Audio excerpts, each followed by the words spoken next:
ground control to Major Tom.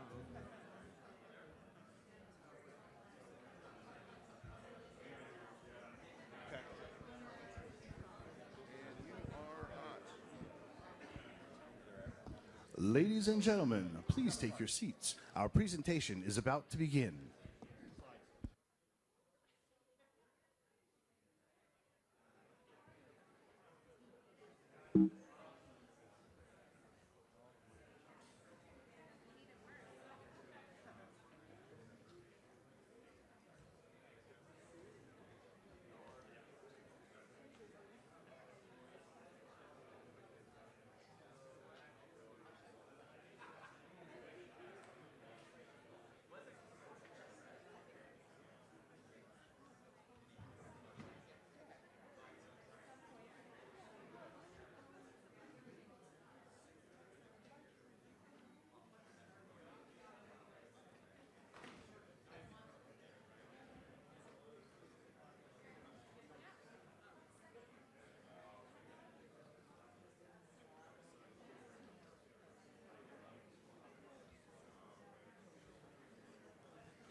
Ladies and gentlemen, please take your seats. Our presentation is about to begin.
Good morning, everyone, and welcome to the White House Frontiers Conference.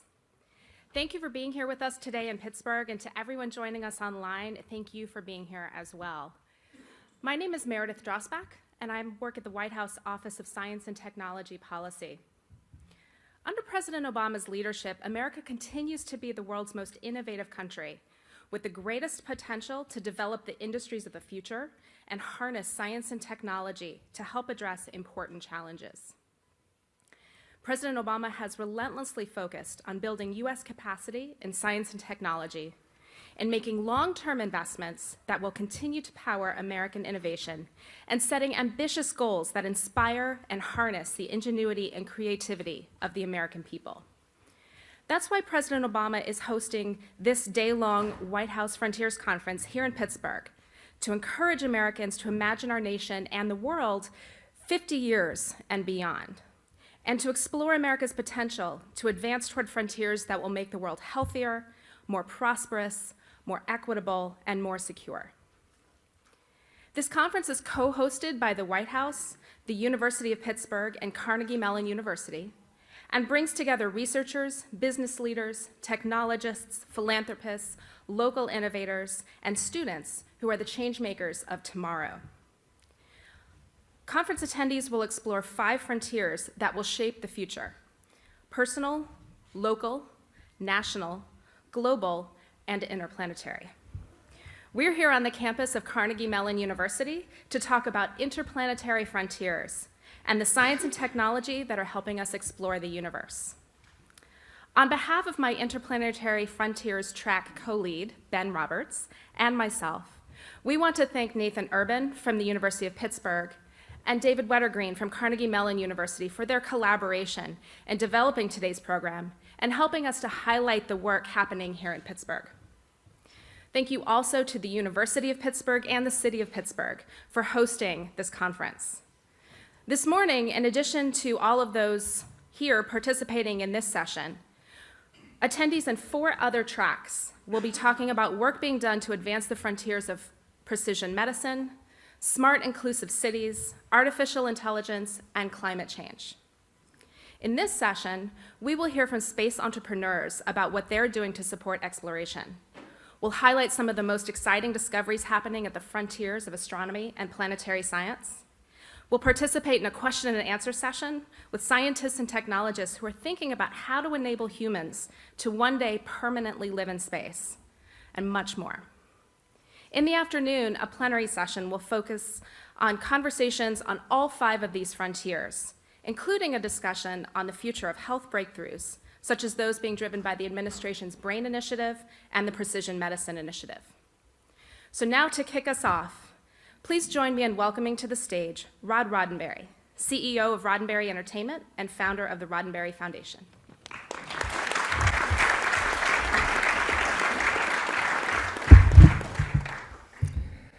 So, ladies and gentlemen, fellow humans, it's a great honor to be here today to help kick off the conversation of space and planetary exploration. Kicking it back into high gear is what we need right now.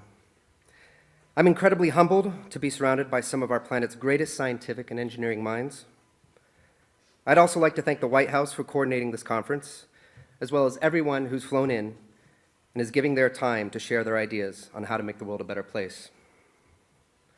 I do have to warn you that I can sometimes fly off the handle and be a little too utopian about things. I will do my best to keep my remarks grounded and short. You have a lot of great speakers ahead of you. Now, I'm here today because I have a background in the sciences. It's just that it's not background based in reality. I'm basically here because my pedigree lies in science fiction. My father, Gene Roddenberry, was the creator of Star Trek. And then for those of you who aren't familiar with Star Trek, and yes, they do exist, it was a television series that was far more than just science fiction. It showed us an optimistic view of the future where we, humankind, had become a spacefaring civilization. We had broken the bonds of Earth, and using space warping technologies, had reached numerous planetary systems in our galaxies. We had created devices that through thin air could detect and diagnose diseases in the human body. We had learned to control and manipulate the atom. And as a result, we can instantaneously transport thousands of miles away. And with the push of a button, we could use that same technology to replicate food and all the basic essentials necessary for a prosperous life. The technologies envisioned in Star Trek are truly spectacular and will no doubt one day become a reality. However, that wasn't what Star Trek was really about. Star Trek was never about the technology. Star Trek's optimism was in people. It was about humankind growing and working together for the benefit of all life in our galaxy. Now, one of the backbone philosophies in Star Trek is IDIC, I-D-I-C, and that stands for Infinite Diversity from Infinite Combinations. And it's based on the idea of appreciation for all things unique and different. Now, to clarify, that doesn't mean one needs to immediately drop their own views and opinions and adopt another one's blindly. It simply means that one should be open to reasonable perspectives and points of view, regardless of where they come from. After all, the only way we grow is through new ideas and experiences, whether it's in a classroom or a foreign environment. The minute we stop exposing ourselves to new ideas and experiences, we stop growing. Now, one of the ways in which IDIC was represented in Star Trek, at least back in the 60s, was by showing a crew of mixed races, cultures, and genders. But this diversity in the crew's nationality, gender, and skin color was really only the tip of the iceberg. It was diversity in thought and ideas that made the viewers really think. In the series, humankind was seeking out aliens not because they looked different, but because they thought differently. Our species had finally learned that the only way to grow out of our adolescence was to seek out new ideas from different cultures and integrate those ideas into our own. More than 60 years ago, the United States started reaching out into space. We did it because we wanted to beat the Soviet Union, and we wanted to be the first ones there. Both nations used an antiquated mindset, and while it may have had a galvanizing effect for the respective nations at the time, in the long run, it only served to further divide us. Since then, humankind has grown up a bit. We've learned from some of our mistakes. Yes, we still have plenty of areas that we need to improve in, but we are making progress.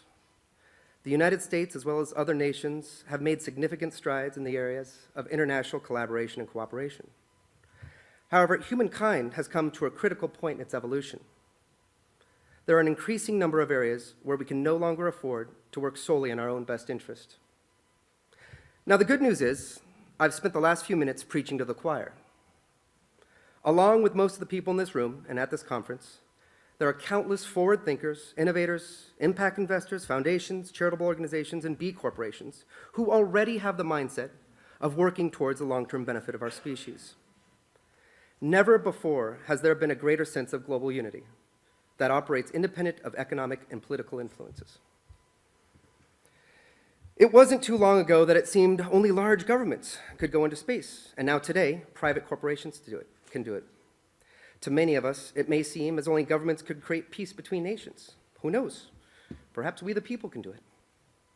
If you'll indulge me, I'd like to take a moment and play a clip that my father recorded many years ago. The whole show was an attempt to say that humanity will reach maturity and wisdom on the day that it begins not just to tolerate, but to take a special delight in differences in ideas and differences in life forms. We tried to say that the worst possible thing that can happen to all of us is for the future to somehow press us into a common mold where we begin to act and talk and look and think alike. If we cannot learn to actually enjoy those small differences, take a positive delight in those small differences between our own kind here on this planet, then we do not deserve to go out into space and meet the diversity that's almost certainly out there. So what does all this have to do with this conference? Well, judging from the mere fact that the White House is holding this event, I feel it's safe to say the President and this administration is embracing diversity and new ideas and working together to relaunch our venture into space. And from what I've read, they seem to be willing to collaborate with various types of entities and nations. What a great way to usher in this new era of space and planetary exploration. It's about time for another giant leap for humankind. Now, it's my pleasure to introduce a short video clip from a fellow Star Trek fan who not only shares our optimism for a better future, but has dedicated a good portion of his life to move us in that direction. On the screen, please.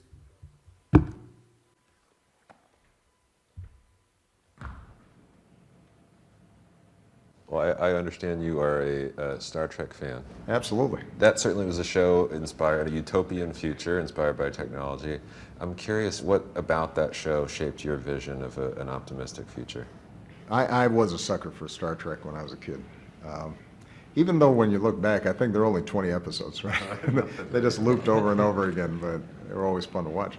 What made the show, I think, lasting was it wasn't actually about technology. It was about values and human relationships. And which is why it didn't matter that the special effects were kind of cheesy and bad, right? They'd land on anyone? Yeah, or they'd land on the planet, and you remember there's all this paper mache boulders sitting there, but it didn't matter because it was really talking about a notion of a common humanity and a confidence in our ability to solve problems. And you know, a recent movie I think captured the same spirit, The Martian.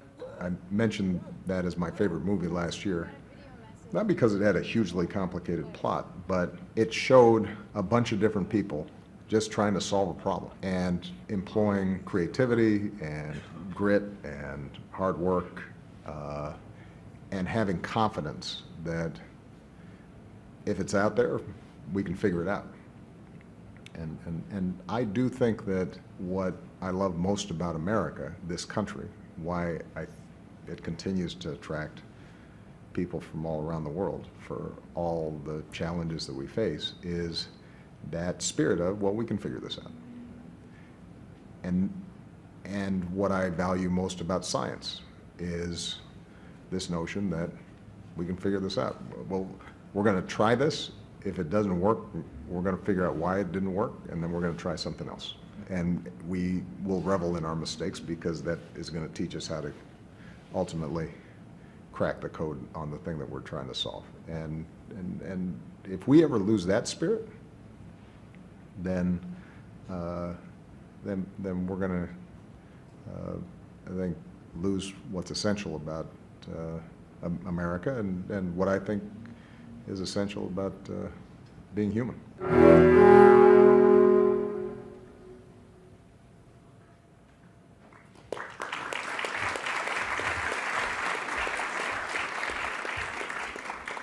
What a great video.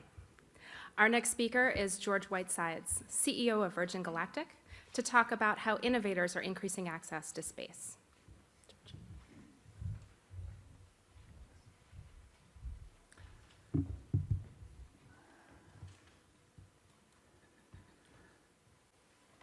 Good morning, everyone. Great to be with you all. What a great day. Terrific to be in Pittsburgh. Space is not far away, but it's been closed to humanity for a long time. We're actually a lot closer to space at this moment in this room in Pittsburgh than we are to Philadelphia or Washington, D.C.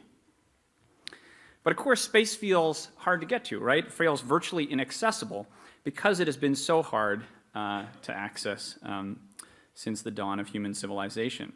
There's no interstate to whisk you to space whenever you want to go, and there is no airport with hourly departures to fit your schedule. But as hard as it is to access space today, there is a revolution in space access going on, and the end result will be an opening of the space frontier with more people, groups, and companies able to use and experience space for their benefit. What is coming is in fact a great democratization of space access, shifting from a period when only a few could truly experience or access space to a time when millions or even billions of people can do so. When you can go down to your local spaceport and buy a weekly or even a daily ticket to space. When you can build something in your local school and have it be sent to space the very next month. That shift will profoundly impact how we relate to our home planet, the services we can share with our fellow human beings, and the depth of our understanding of the cosmos. And that shift is in fact being driven by American engineers and entrepreneurs, working in big and small companies, new and old companies, some in all different parts of this country, working in smart collaboration with American policymakers. That is something we can all be proud of and feel lucky, in fact, to be a part of. Because that shift is crucial to the future of humanity. And I want to talk to you just a little bit about that. So why does opening space matter? Why does it really matter to us all? You know, we're all here, we're space geeks here in this room, but why does it matter to the people out on the webcast or out in the country? Well, I'll tell you my answer. Space access is the path through which we can understand our home planet, provide useful services to its citizens, and ultimately it's the path through which we can answer some of the questions which have occupied humans for millennia. I like the phrase, the planetary perspective, which some have called the overview effect. It's the idea that seeing our home planet from space changes us, sometimes in very profound ways. Seeing our planet from space reinforces its fragility and its basic independence. There is nothing else around. It is truly our own spaceship with a distinct life support system, and the fundamental observation, that fundamental observation is, I think, the crucial concept through which we can frame and address some of the biggest challenges of the 21st century. This is a great image. This is the, I think, the first image taken from space. So this was taken above New Mexico in somewhere right after the post-war period. And what's fascinating to me is that in a few years, maybe sooner than that, we'll be launching everyday people into space next door to the White Sands Missile Range down there in New Mexico. Let's pull back a little bit. And I want to show you a series of images that sort of unfurled as we began to explore space. And these were images that I think fundamentally changed our perception of our world and our globe and how we perceive the spaceship Earth that we inhabit. So that was Shepard's, that was a shot from Shepard's trip. This is a shot from Glenn's flight. And then we pull back to the International Space Station and how amazing that vessel has been to an understanding of our home planet and as a way station on the way to future destinations. And then we begin pulling back even further, and we see the loneliness, but the beauty and the uniqueness of our home planet. This is a recent image where the moon photobombed the shot of the Earth. And we continue we pull back even further. And this is, of course, one of the famous shots taken from Saturn. The blue dot is Earth. And I think that perspective is so crucial to young people now as we understand our true position in the universe and we realize that we truly are in it together. Climate change, global conflict, information access, how we treat each other and our planet. It is the planetary perspective that I think will be so crucial to the future of humanity. That's why I'm so excited that through American innovation, we're opening the perspective of space and the benefit of space to people around the world. There's a great renaissance going on now in space access, and I want to tell you a little bit about that. By enabling more and more people to experience space themselves, they will become emissaries of the planetary perspective, bringing that much-needed outlook to their home communities around the country and around the world. Only about 40 countries have sent one of their own citizens to space in over 5 decades of space travel. It's about 550 people. We now have more than that signed up to fly with Galactic today. It'll be a profound shift that's coming when most people know someone who's been to space. But you do not have to go to space to benefit from its resources or capabilities. That's why I'm very excited about the revolution in small satellites as well. Small satellites open the door to people and groups from around the world to use space for 1,000 different uses. It is truly akin to the early days of the personal computing revolution or the internet, with technology costs dropping by the year or month and new uses springing up nearly weekly. NASA's played a crucial role in this satellite revolution and can rightly take a bow for incubating some of the change agents who are now unleashing their innovations on the planet. NASA's led the way among government agencies over the past years in shepherding this transformation, but it's not alone. The way that NASA has shared its knowledge and facilities has been crucial to the success of the American aerospace industry, dating all the way back to its predecessor organization, the NACA. Its willingness to rely on the commercial sector for key components of the space program through programs like COTS or Commercial Crew has been transformational. I believe its emphasis, now going on over a decade, to emphasize continued competition to unlock the power of innovation is something that deserves broad attention throughout government. And NASA's openness to embrace companies like NanoRacks as a simplified path to the space station and to encourage ISS use for creative ideas like Made in Space, which is doing 3D printing, is fully in line with this concept of the democratization of space, as is the new VCLS program for small launchers. Finally, I just want to spend a closing word about Mars. It seems to be in the news these days. Mars was what inspired me to become a space advocate nearly 20 years ago, and its call can and will inspire many more students to enter STEM professions over the coming decades. The long-held goal of human space exploration seems closer than it ever has before, thanks to a stream of robotic explorers and a global swell of interest in the business and government sectors. But what is most exciting to me is the new idea that we can launch the campaign for Mars through sustainable collaboration between the government and the private sector. If we are to truly understand and explore the cosmos, we must go in ways that enable us to stay. Year after year, decade after decade, century after century. That can only happen through ingenuity to drive the cost of space access down by orders of magnitude over the coming years. What we stand to gain is a greater understanding of our place in the cosmos, the origin of life, and the future of humanity. It is a spectacularly exciting moment to be a part of, and I look forward to the conversation today with so many of the innovators making it happen. Thank you.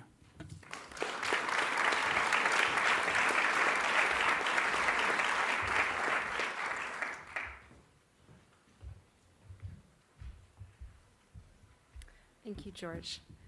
Next, I'd like to bring up the moderator of our first panel discussion on space entrepreneurship. Please welcome Jason Cruzan, the Director of Advanced Exploration Systems at NASA.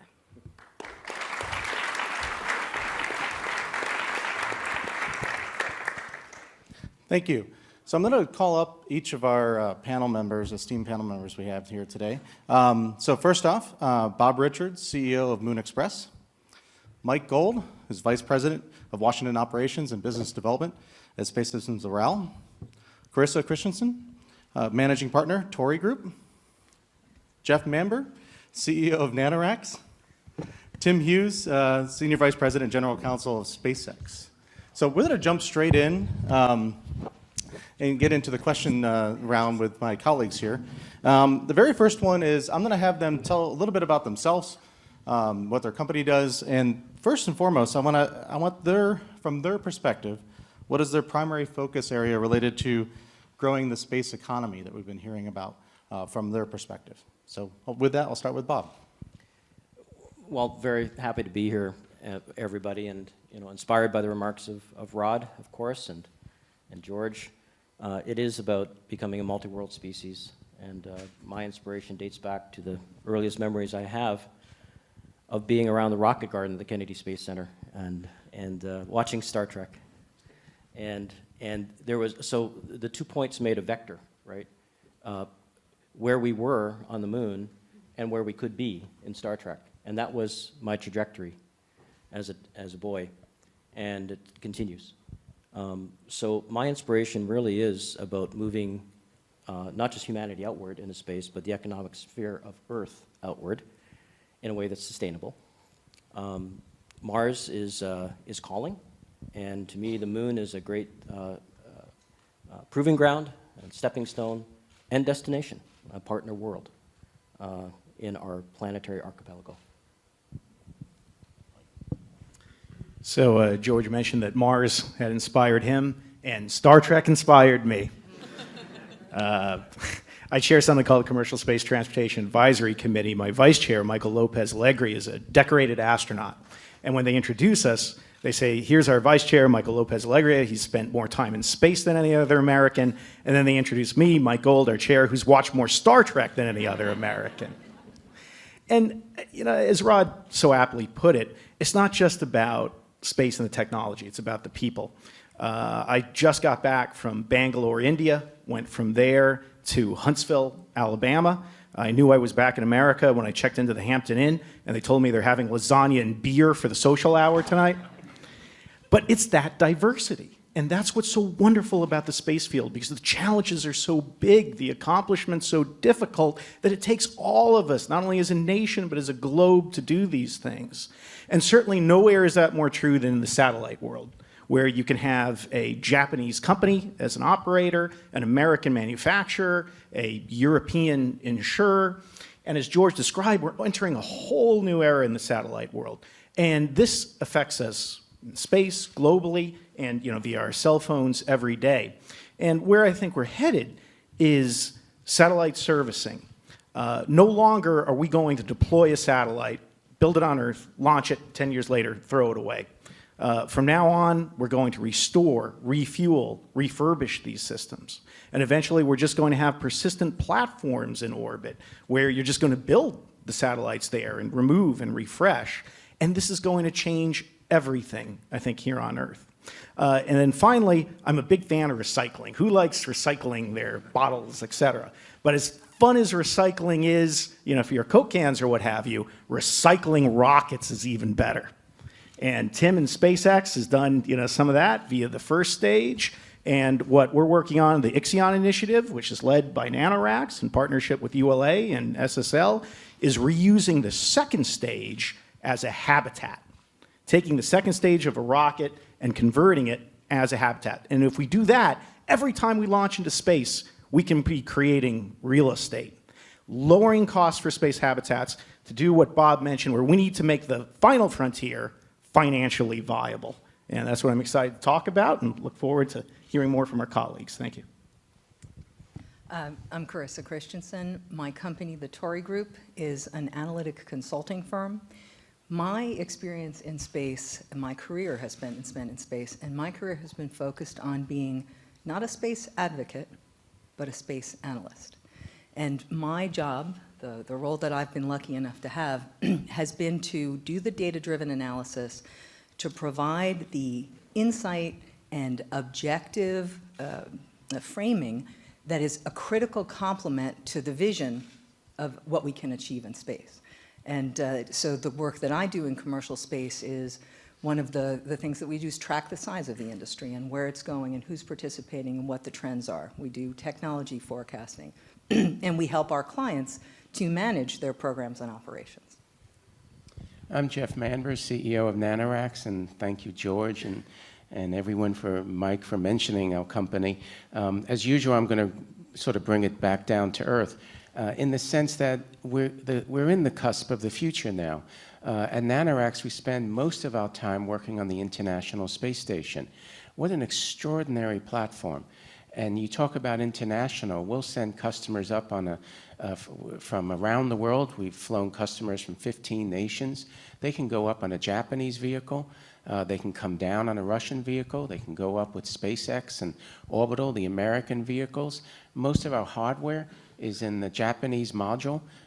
We deployed already about 140 CubeSats, small satellites, through the Japanese hatch using our own deployers. It's truly an international effort.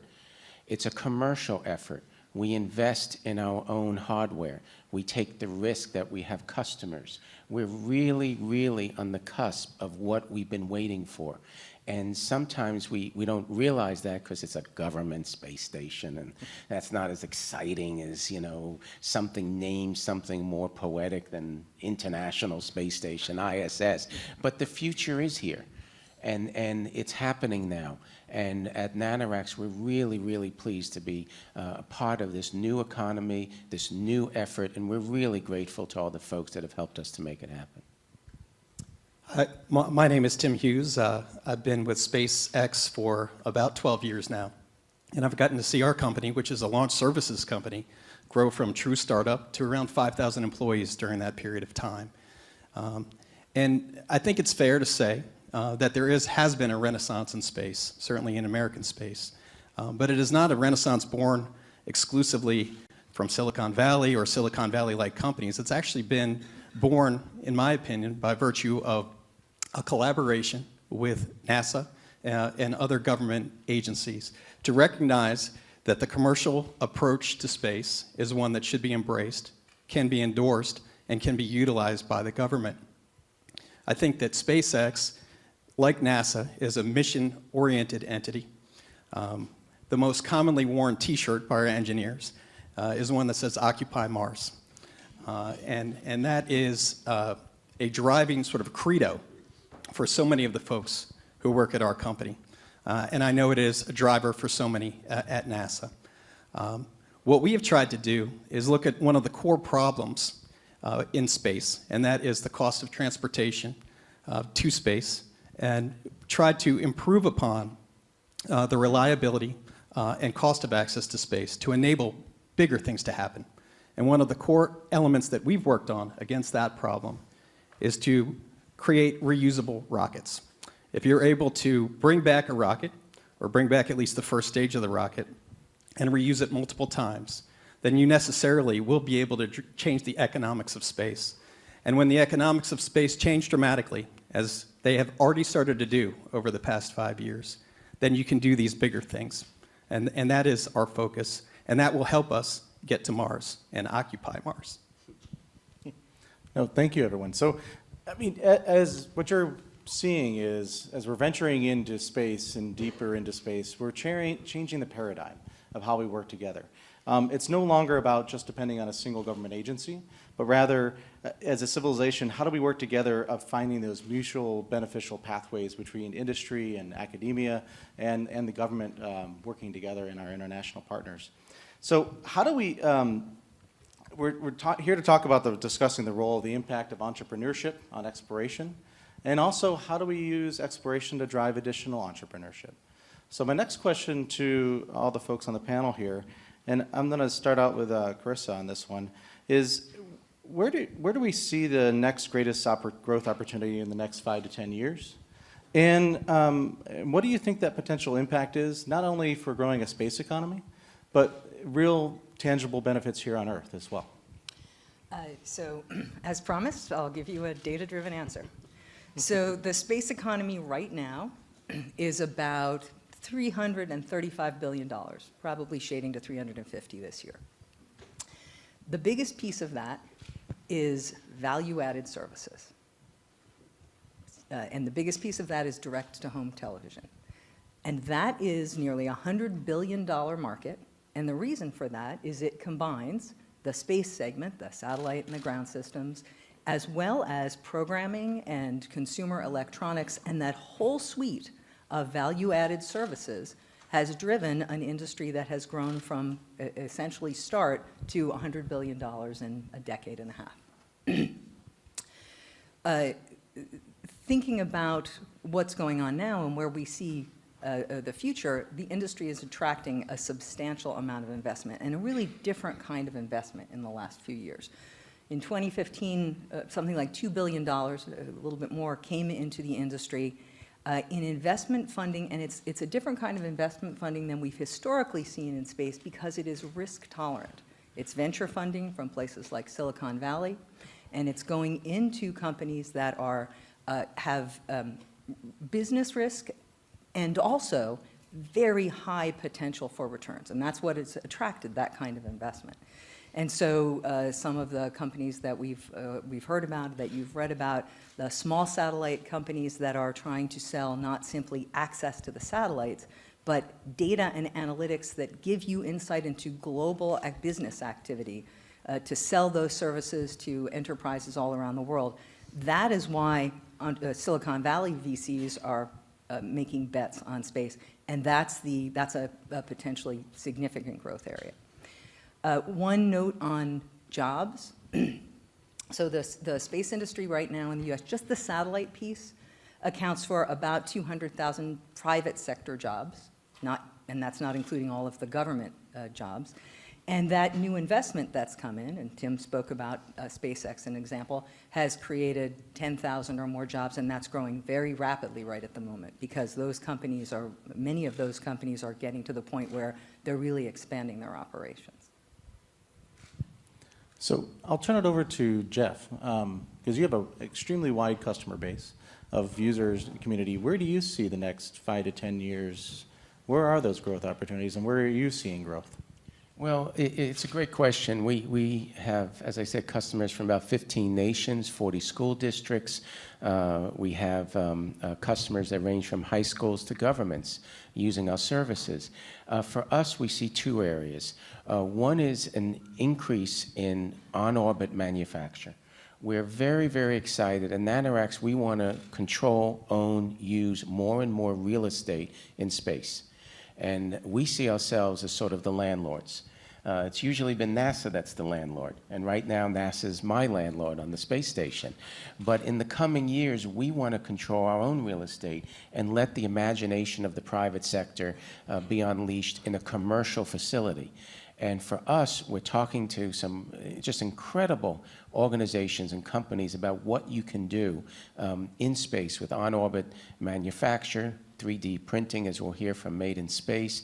And we see the possibilities of a disruption in the standard model of I have a CubeSat, a small satellite, I want to put it on a rocket, the rocket launches and deploys.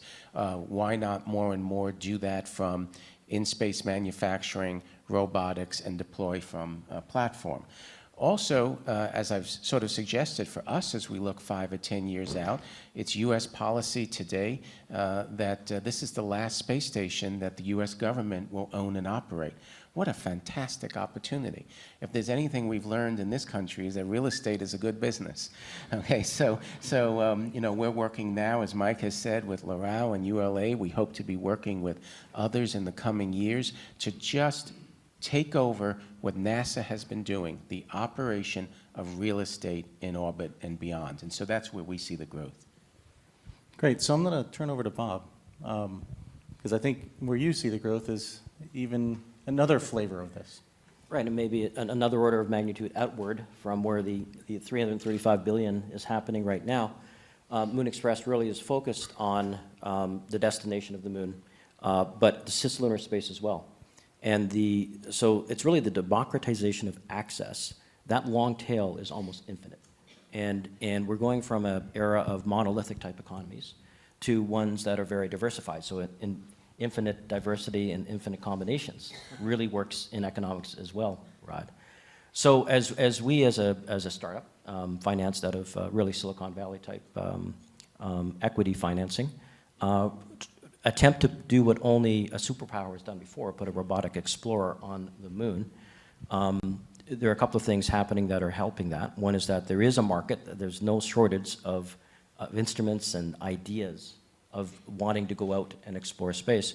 But as we lower the access cost, Moon Express wants to lower the access cost of everywhere else. So as SpaceX and Blue and Virgin and others are doing a great job of lowering that access to space, we're all still building coastal vessels, right? We need to venture out into deep space. And to do so, in the longer term, we want to unlock the resources of the moon, which are very important to us as we grow as a species to use those resources in space and change the economics of space. And we're riding a wave that's turning into a tsunami of exponential technologies that are making space accessible for all of us. So I'm going to turn to Tim and Mike now, too, because if you think about known business models in space, building and operating of satellites is a known business model, and launch vehicles are. So how do you guys see those two industries evolving and changing in the next 5 to 10 years? So from the launch vehicle perspective, there are really 3 core markets that you can address. There's the civil space market for NASA, NOAA, and others. There's a national security space market for the Air Force as the chief purchaser for the United States.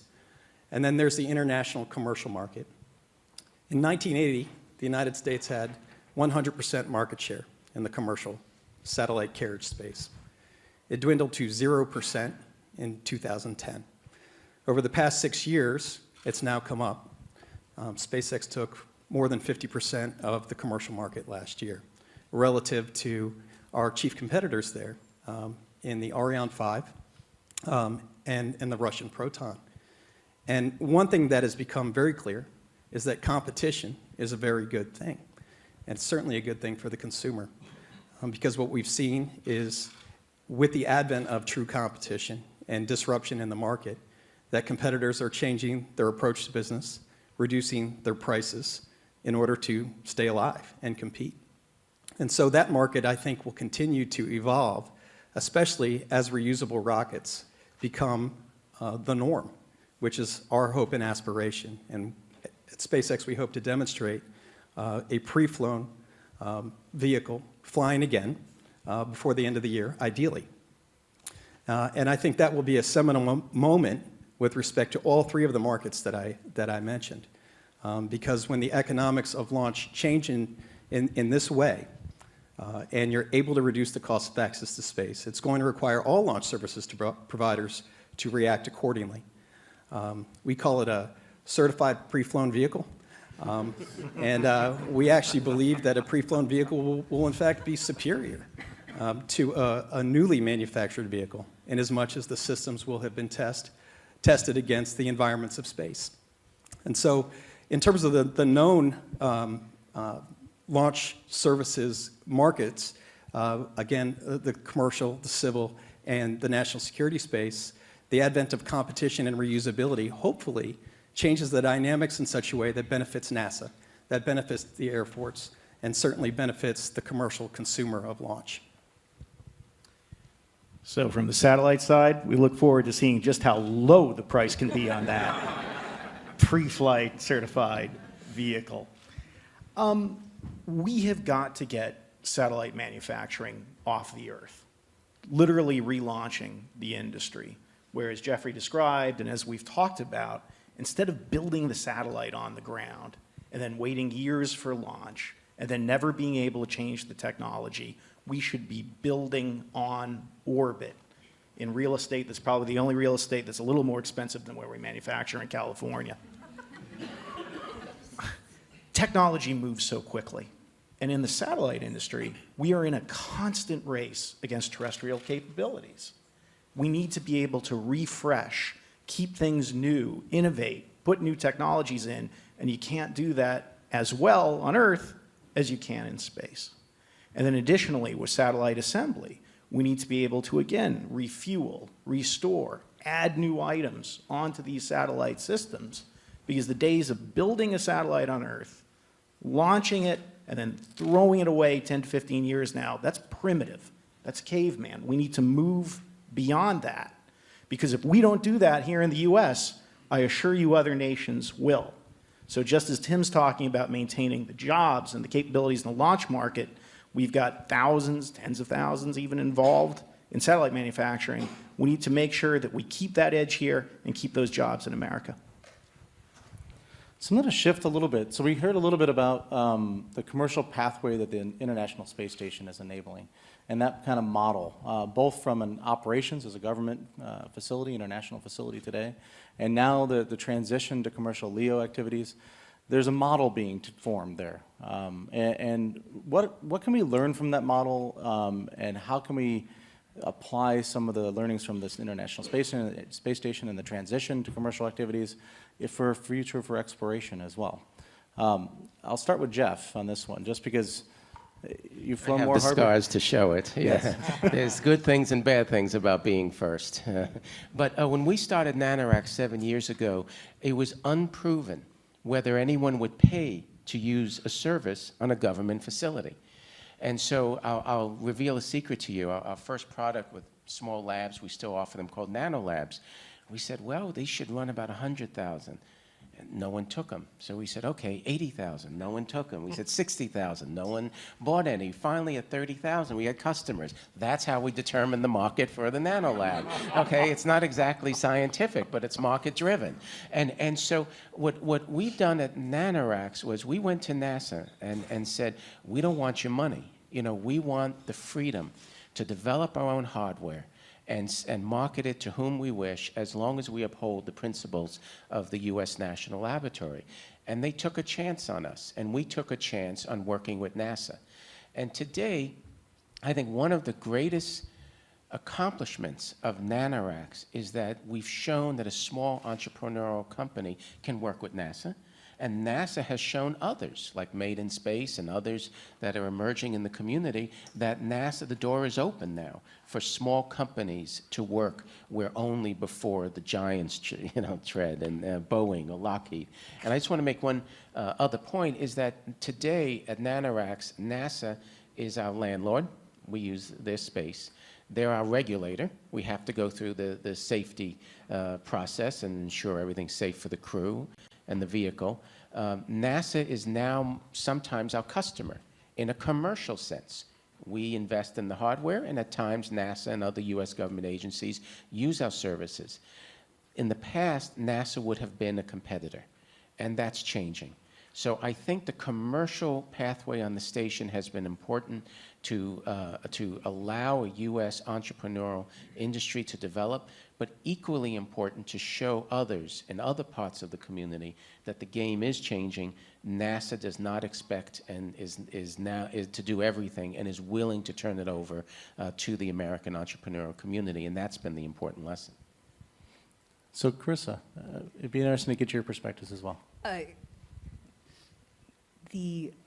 One of the key things I think that's driven the success of what NanoRacks has done, and that is really extraordinarily valuable about the ISS access, is the ability of companies to be incremental in their approach to space. So the growth of the space economy is not simply driven by space companies. It is driven by that broad economy of companies doing research and manufacturing, and that they've got to be participants. A company that's not part of the space industry is not going to go from no space activity to a multi-million-dollar research activity instantly. Companies need to learn what the space environment can bring to them, need to experience, their researchers, their teams need to get access. And so we actually did a demand study talking to, for example, pharmaceutical companies, and that kind of 30K initial bite was interestingly, exactly the number we came out with. So and ISS is fantastic for that, both as a platform. I don't have to go build a platform in order to do something in low Earth orbit, and as Jeff pointed out, through NASA's policies and openness to companies who want to engage. So I think that ability to take baby steps to lead to a growth in space for non-space companies is absolutely critical. So Tim, I'm going to turn it back down to you, because obviously you guys have been very active in our commercial cargo and now commercial crew. What are some of the lessons there, and what made that work from your guys' perspective? So SpaceX signed an agreement with NASA in 2005 called the Commercial Orbital Transportation Services Agreement, like COTS agreement. And from my perspective, it's probably the best bang for the buck that the taxpayer has ever gotten in the context of space and space travel. In that time frame, and really at the advent of the Obama administration, the space shuttle was going to be retired.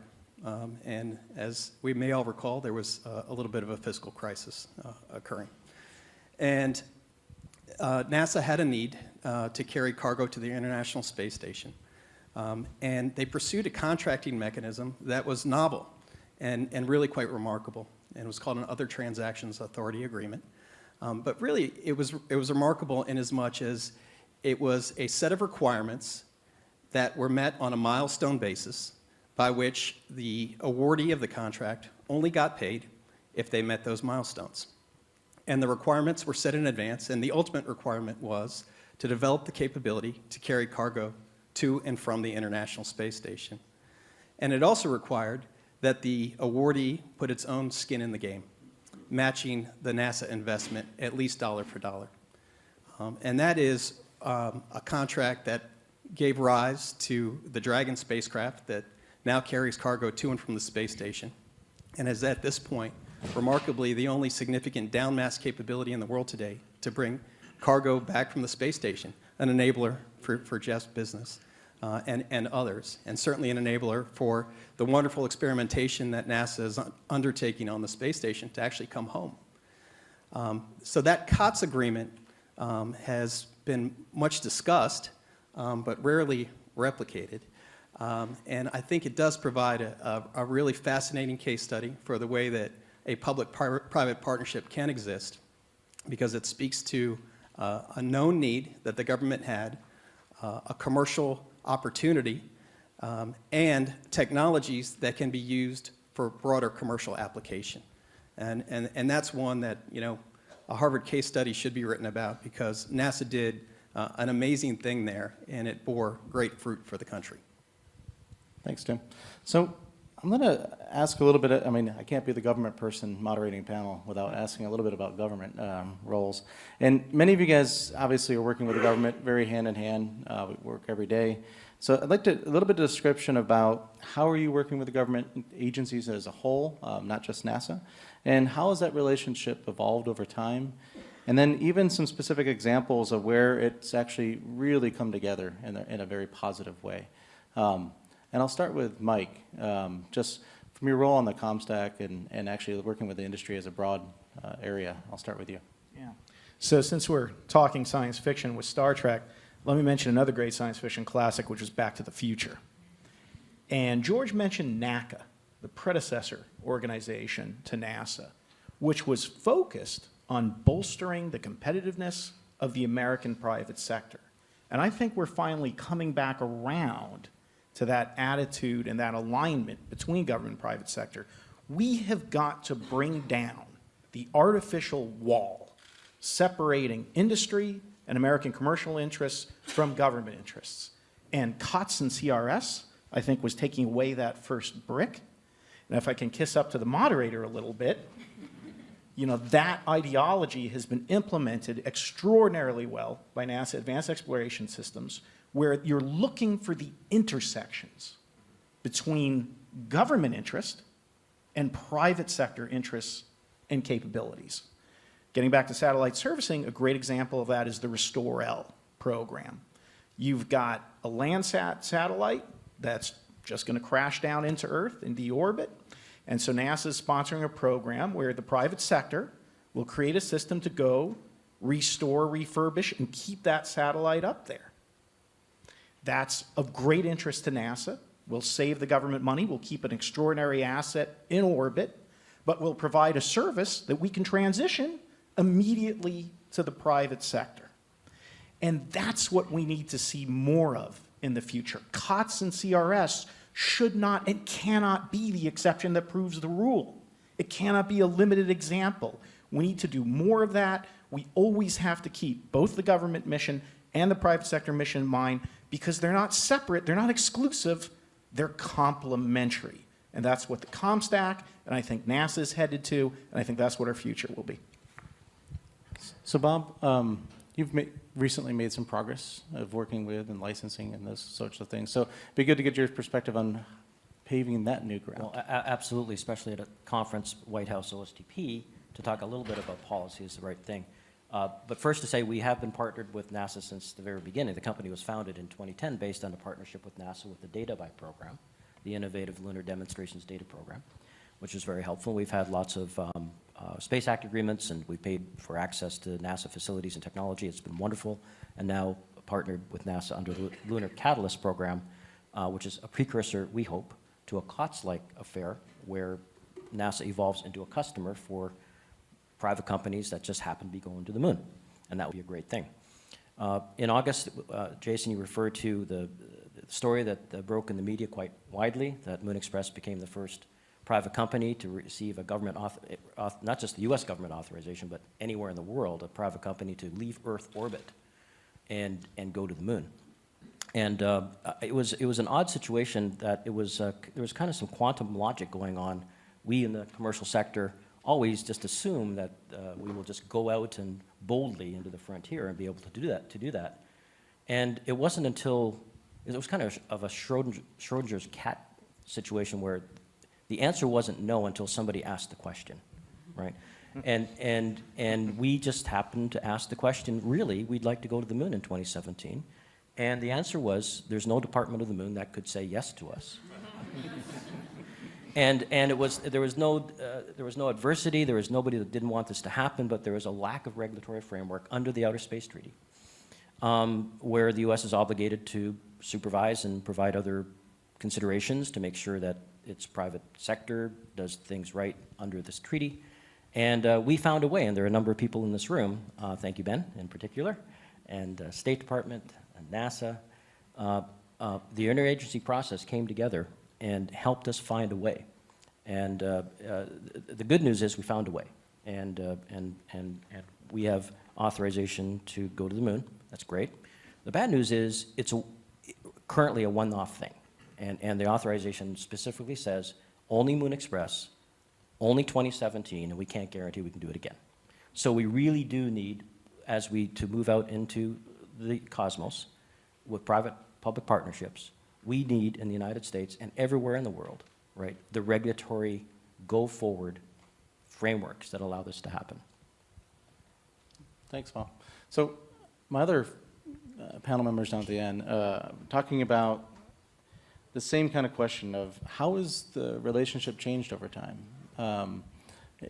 When you first started working with NASA versus later, and then for Carissa, how do you see the government as a whole shifting its way? So I'll let you guys decide who wants to go first down there. I first started working with NASA on commercial space in, I think, 1989. There was an Office of Commercial Programs, and NASA was very interested in and committed to the idea of commercial space. We were seeing the emergence of the commercial launch industry around them, which was partially a consequence of the shuttle accident and a decision not to launch satellites on the shuttle. And so there was certainly some interest associated with launch, and there were a lot of very earnest conversations about, you know, how should we set the pricing policy for people who are going to want to use the space station commercially? You know, are we going to go for full cost recovery? It was a very, theoretical process, I guess I would say, as opposed to now, when one of the things that we frequently hear from our customers, both on the government side and on the commercial side, is help us make this work. Explain to us what is going on in the private sector. What are those companies really looking for? How do they fit with what we're trying to do? There's a tremendous dynamism. We get commercial customers coming us and saying, you know, how can we insert our unique capabilities, what we can bring to the table as a commercial company into government programs? And there's an openness on both sides and an expectation that while the process is not problem-free, that the process is something that both sides of the equation are very much eager to find the mutual benefits of. And it's certainly broader than civil space. Particularly the military and intelligence communities are increasingly looking at and thinking about commercial space capabilities as a way to expand and augment what they do, as a way to contain costs, as a way to innovate more rapidly. And you know, multiple companies represented here have started to build relationships in those communities. We've also seen, you know, Blue Origin, that's developed an engine, putting together a relationship with ULA, which is the company that launches military and intelligence satellites for the U.S. And not the only one. Certainly not the only one. I was confident you would speak to the others. I think what has changed is the breadth and pace of activity. There are still challenges and barriers. The government acquires things in some very highly specialized ways, and even a flexible acquisition process is still challenging. The private sector is not necessarily tuned to that. I think that one of the next big things we will see on the government side, one of the critical skill sets for NASA, is going to be enhanced and more sophisticated contracting and deal-making skills. It's not what you think of when you think, what's NASA looking for? But I think that that's part of NASA's super force of the future. So. Just make a quick quick comment. Previously, I had mentioned the changing relationship with NASA. I've spent a long time just trying to make space another place to do business. And one of the next key barriers we have to knock down, and it's happening, is where the government in space stops telling us how to design it, how to build it. And you're seeing that with SpaceX coming along, and they designed their launch vehicle, and as Tim said, they were paid as milestones were reached. And we want to see that as we move along in space stations and we move beyond low Earth orbit. What you're going to see is a relationship with the government where they're the proper ones, regulatory, they're the customer, what's for the good of the society. But the major change taking place is that the government no longer sits in a room and designs and has built the space hardware. It's now time for the private sector to do it, and we're doing it. And so it's wonderful to watch the relationship change. It's happened in the last couple of decades. It's important for our nation to allow the robustness and the talent of the private sector to emerge even in the zero gravity of space. So that's good. Well, you ask about the relationship with NASA. I can speak to my companies with it. The relationship has been fantastic, really, from day one. SpaceX is positioned and has been working closely with NASA to provide cargo carriage to and from the space station, which we regularly do now. And very soon we'll be carrying astronauts to and from the International Space Station, which is a sacred trust. It's really quite humbling. And we are heads down focused to achieve that goal for the country. And it's a really remarkable thing that a company that was truly in startup mode roughly 14 years ago is now able to assist NASA in this fashion. And I think that hopefully commercial companies are viewed as an enabler and an accelerator of technologies, such that NASA can continue to do even bigger things in space. And the commoditization of certain elements of space launch and technology, whether on the satellite side or the launcher side, is one that the Air Force and that NASA and others can capitalize upon and drive down costs, improve reliability, and think even more broadly. So as we look towards Mars, and I don't know if you follow this at all, but my boss Elon Musk wants to go to Mars. NASA wants to go to Mars. We all want to go to Mars. And as we coalesce around that destination, the intersection between commercial and the public sector is one that will need to continue to evolve over time, because the mission is so big that it's going to require inputs from all aspects of this space economy.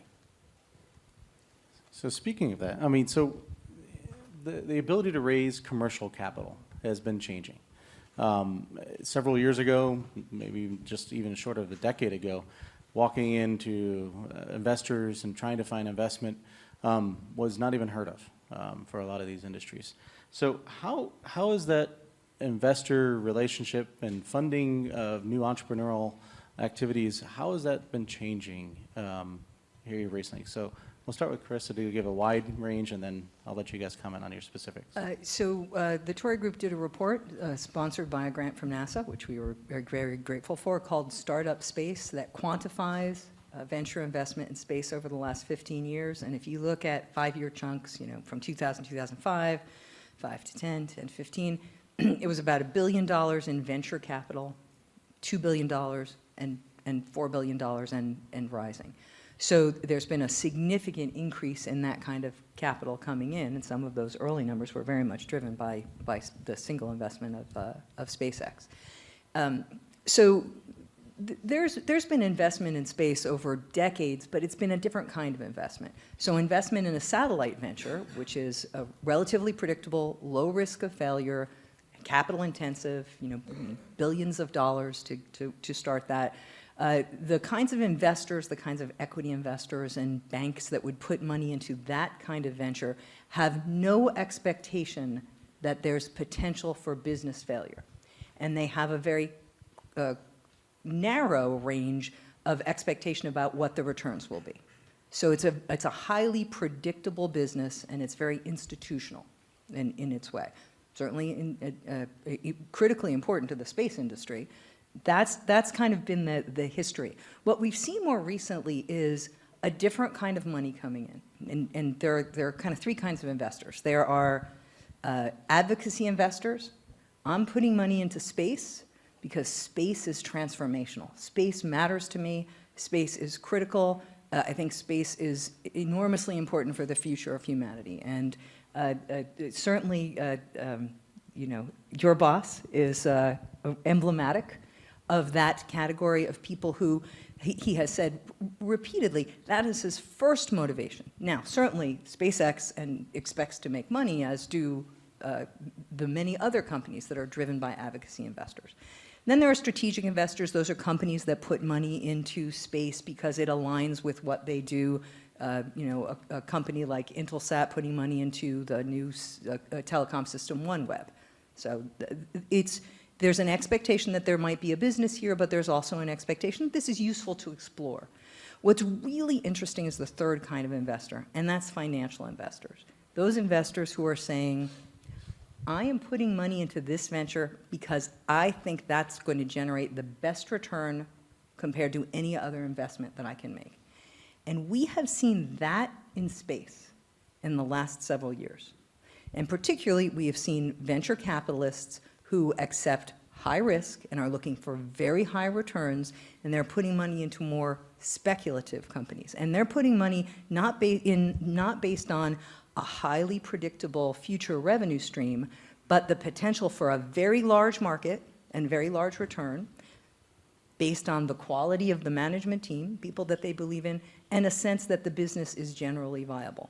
And it's a very different kind of investment environment, much more fast-paced, much more energized, and it enables a much different kind of company to start and thrive.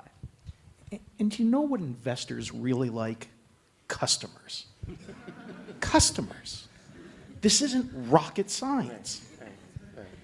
We did our first round. We've done 2 rounds, and we did our first round after we were ready on the space station. And I did that on purpose. I did not want to go out yet again and say, you know, in the future, we will be here. And so you're correct, Mike. It's customers. Still, even among my investors, the importance of Star Trek and Star Wars cannot be. I mean, they all talk about how important. More Star Trek than Star Wars. Yeah, you should get a percentage of everything that so many investors do say how much it meant to them growing up, and they can see the future. Because in a funny way, the government has not been that articulate in looking at the future 20, 30 years out. It's not what the government does well. And so it falls to creativity and the artists to do that. Also, the impact today of having a Bezos and a Musk involved has been extraordinary as well.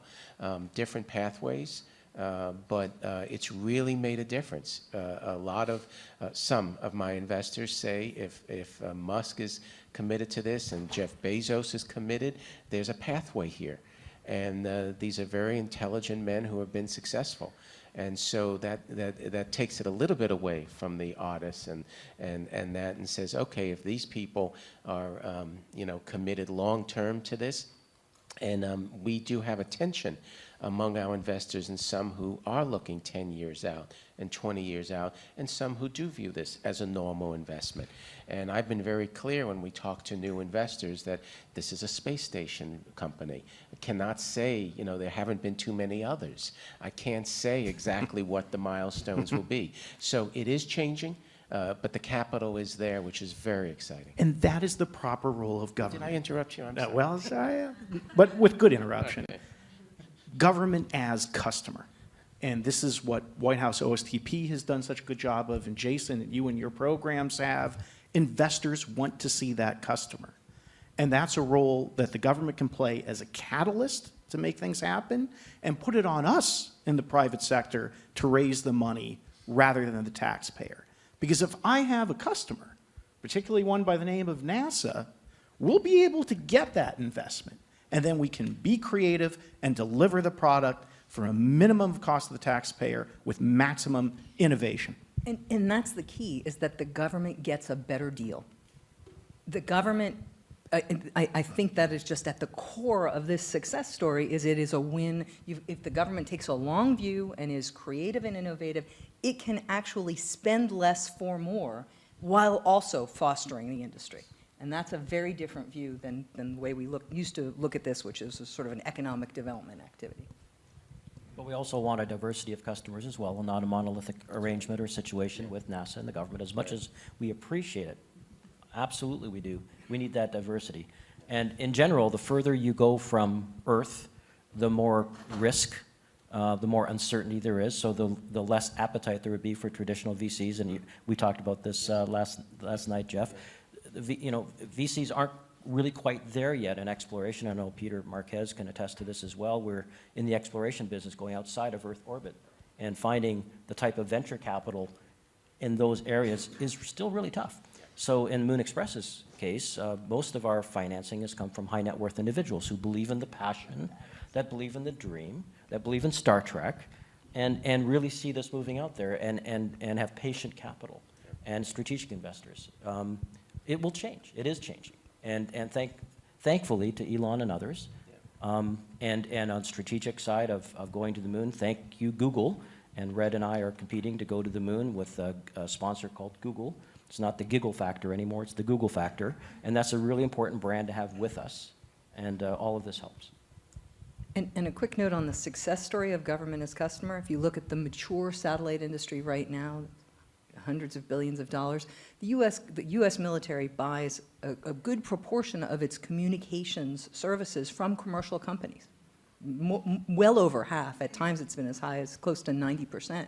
And yet, if you look globally, the U.S. government is less than 10% of the customer base of the satellite industry. So that's the success story of a mature space industry. Government is a customer, but one of many. Government is catalyst, government is customer. So that's an interesting transition, because obviously the technology push that's happening in the commercial communication satellites is enabling the government to buy things on a fraction of that to provide those services in the case of the DoD. What other technology advancements are we seeing in the commercial sector that are going to enable exploration? Where are those parallel overlaps between technology that has near term, that's investable, and things that then enable exploration? This is always my hardest dilemma, is finding those Venn diagram overlaps. So I'd like to hear your guys' perspective on where you think those overlaps are or will be, and any thoughts on that? So I think one obvious technological breakthrough concerns reusability of rockets and the retropropulsion exercises that we've undertaken to bring back a stage and land it on a drone ship or back on land. And the applications to space exploration, landing large masses on Mars, are obvious.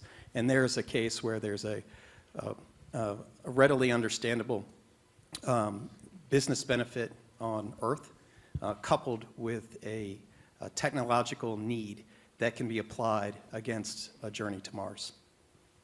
So that's one of those questions we get quite often, is how are we partnering? And the example Tim just gave is the Red Dragon partnership as well. That very fundamental technology capability is a great example of how we're advancing entry, descent, and landing together, and sharing that investment. So others on the panel, you have other technology areas you want to? I'll go. We just introduced some small little robots on the station, and we're going to use them a lot for biopharmaceutical. For us, it's about taking the best of the enabling technology coming out from places like Carnegie Mellon and on the West Coast, and putting them in space. We're focused now on increasing the communication system, software, working with friends on 3D printing. For us, it's about taking what's already being cutting edge and creative here on Earth and making sure we introduce it far faster than the government can into space. We don't have Moore's Law in space yet, but we're getting there. I mean, it's getting there, and that's exciting. We're on some third generation now. Hardware, I think, is manifest to go on the station. And for space to have 3 generations of hardware in about 6 years, that's pretty cool, and much faster than previously. So for us, just to summarize, it's taking what's existing now and making sure it can be used on platforms in space. So 3 technologies on our end.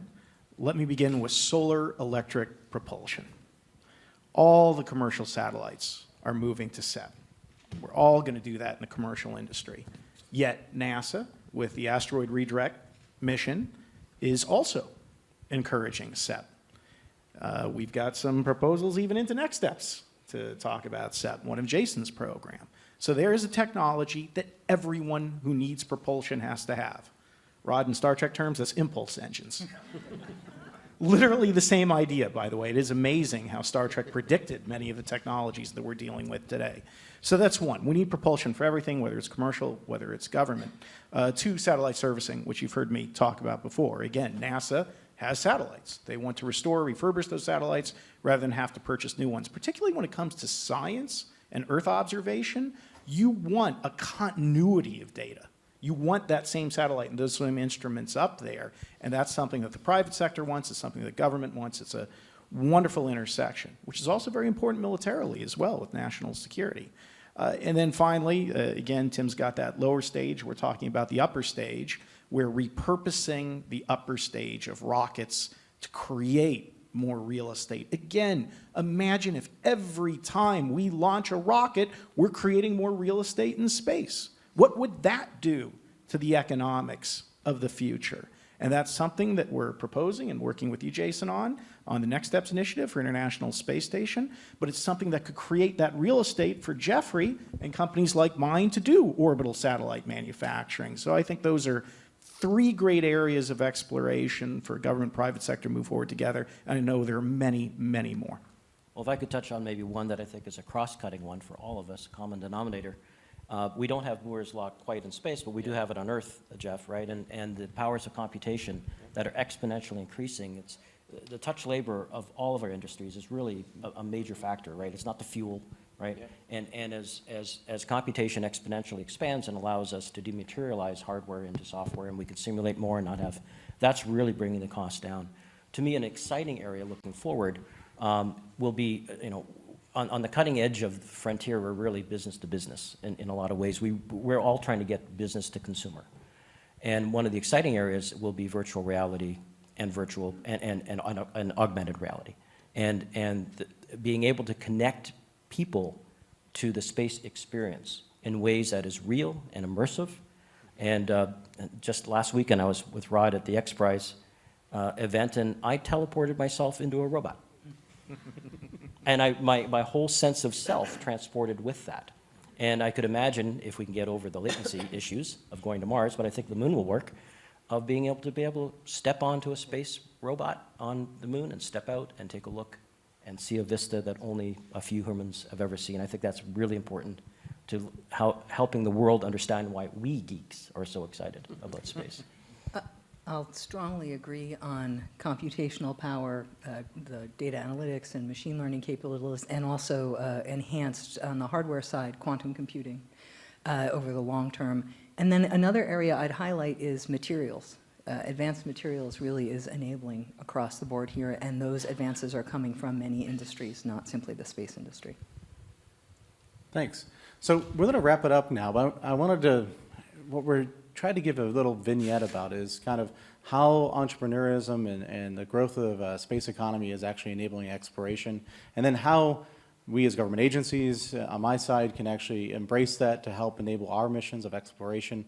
And really this is a very synergistic environment, and as you can tell, many of the industry is extremely close and working very close together over this. So I want you to join me in thanking the panel today, and thank you.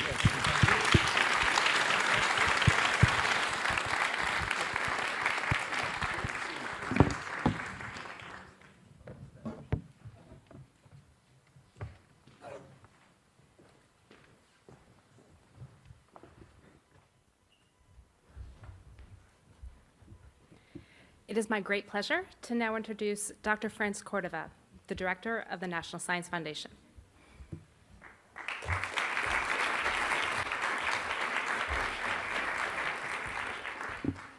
Good morning. That was really exciting. I don't know about you, but I'm very energized by all the talks that we've heard this morning.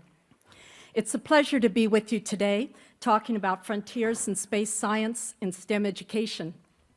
As noted, I'm the director of the National Science Foundation, whose mission is to further the progress of scientific discovery and develop the next generation of discoverers. I'm also an astrophysicist, former NASA chief scientist, and a person who has worked on many instruments for spaceflight, starting with the rocket as a graduate student. I'm pleased to kick off this set of talks, which will highlight new frontiers of science, from the discovery of planets around other stars to ways in which we're working together to find and track small but potentially dangerous objects in our own solar system. Astronomy and planetary science capture the public's imagination in a way that few other disciplines can. And we're going to get a snapshot right now of some of the scientific work that's going on at telescopes and in laboratories around the world to explore our universe. But for all the technology at our fingertips, the people who make these discoveries are the cornerstone. That's why we also have two speakers who are going to share ways in which we, as a community of scientists, engineers, and innovators, are working to capitalize on all of the talent that the U.S. has to offer. We have ambitious and challenging goals for the future, whether it is to send women and men to live on Mars or to find life on other planets. And it's only by including the perspectives and talents of everyone in the pursuit of these goals that we'll achieve them as a nation. Rod Roddenberry kicked off this interplanetary track. He took our imagination to new frontiers. George Whitesides and others on the previous panel will take us there physically in new spaceships. They've inspired us to aim farther, to continue exploring. So as we segue to our panel about space science and STEM education, that starting point seems particularly appropriate. It's my pleasure to begin this session. I'll make a few remarks about a very remarkable discovery of this past year.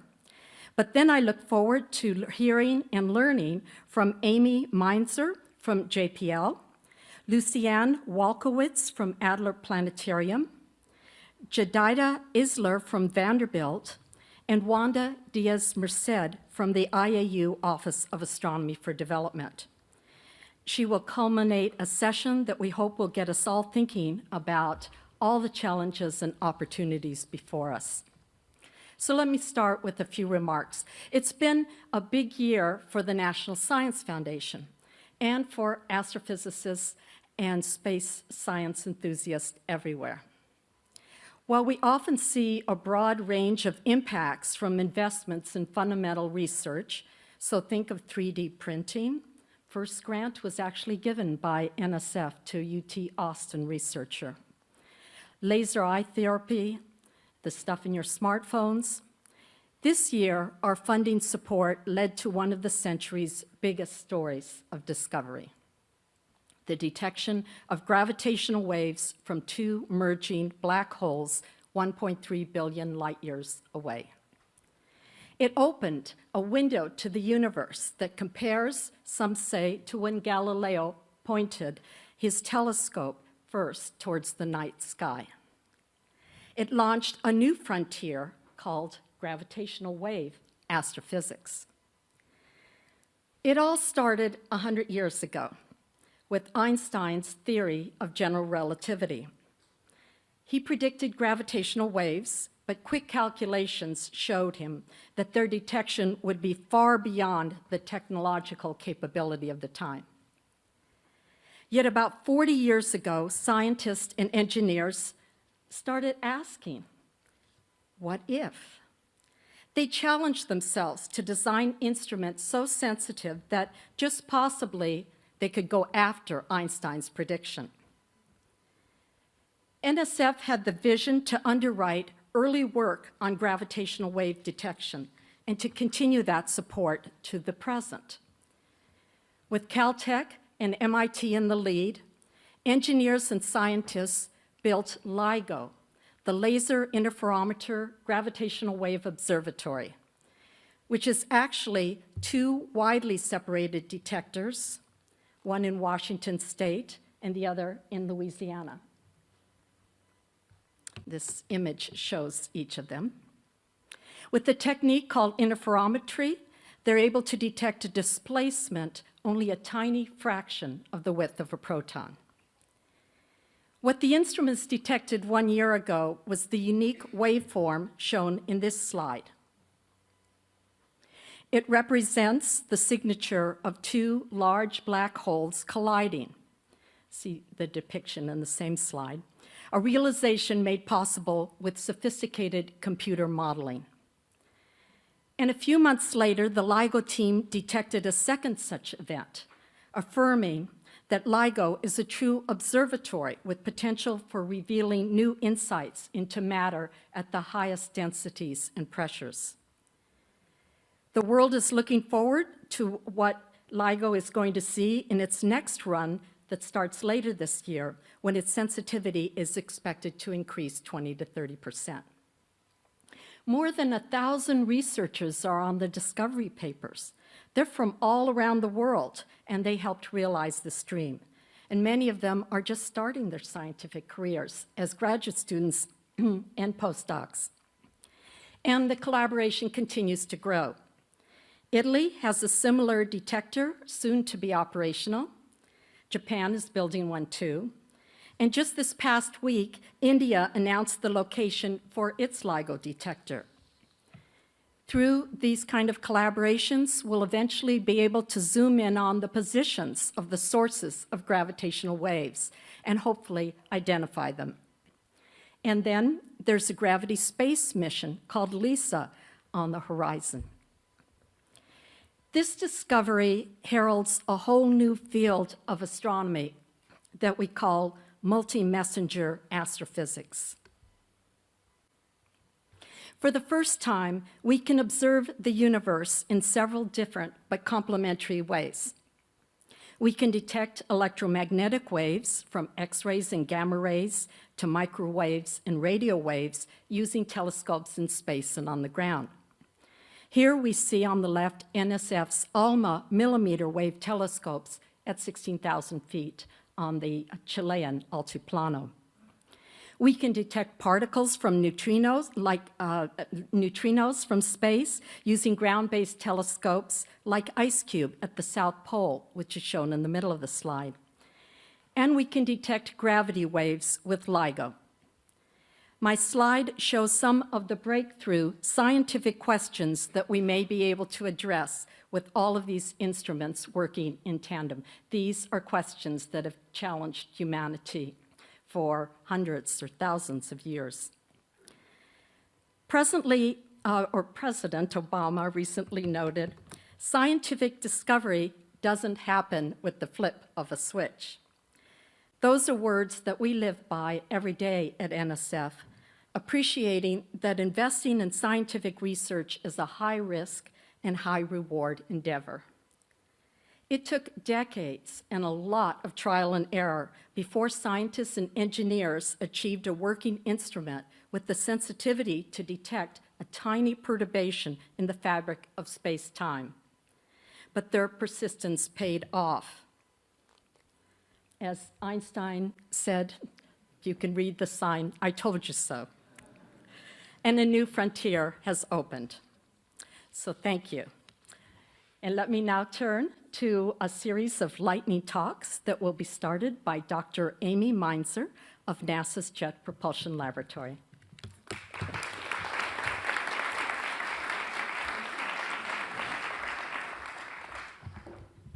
Thank you very much. It's great to be here. So I'm going to go ahead and get started talking about the events of February 13th, 2013. The world received a very big shock that day when a fireball streaked over the sky over the city of Chelyabinsk, Russia, and exploded. It shattered glass and it injured about 1,600 people. I have a video of it here.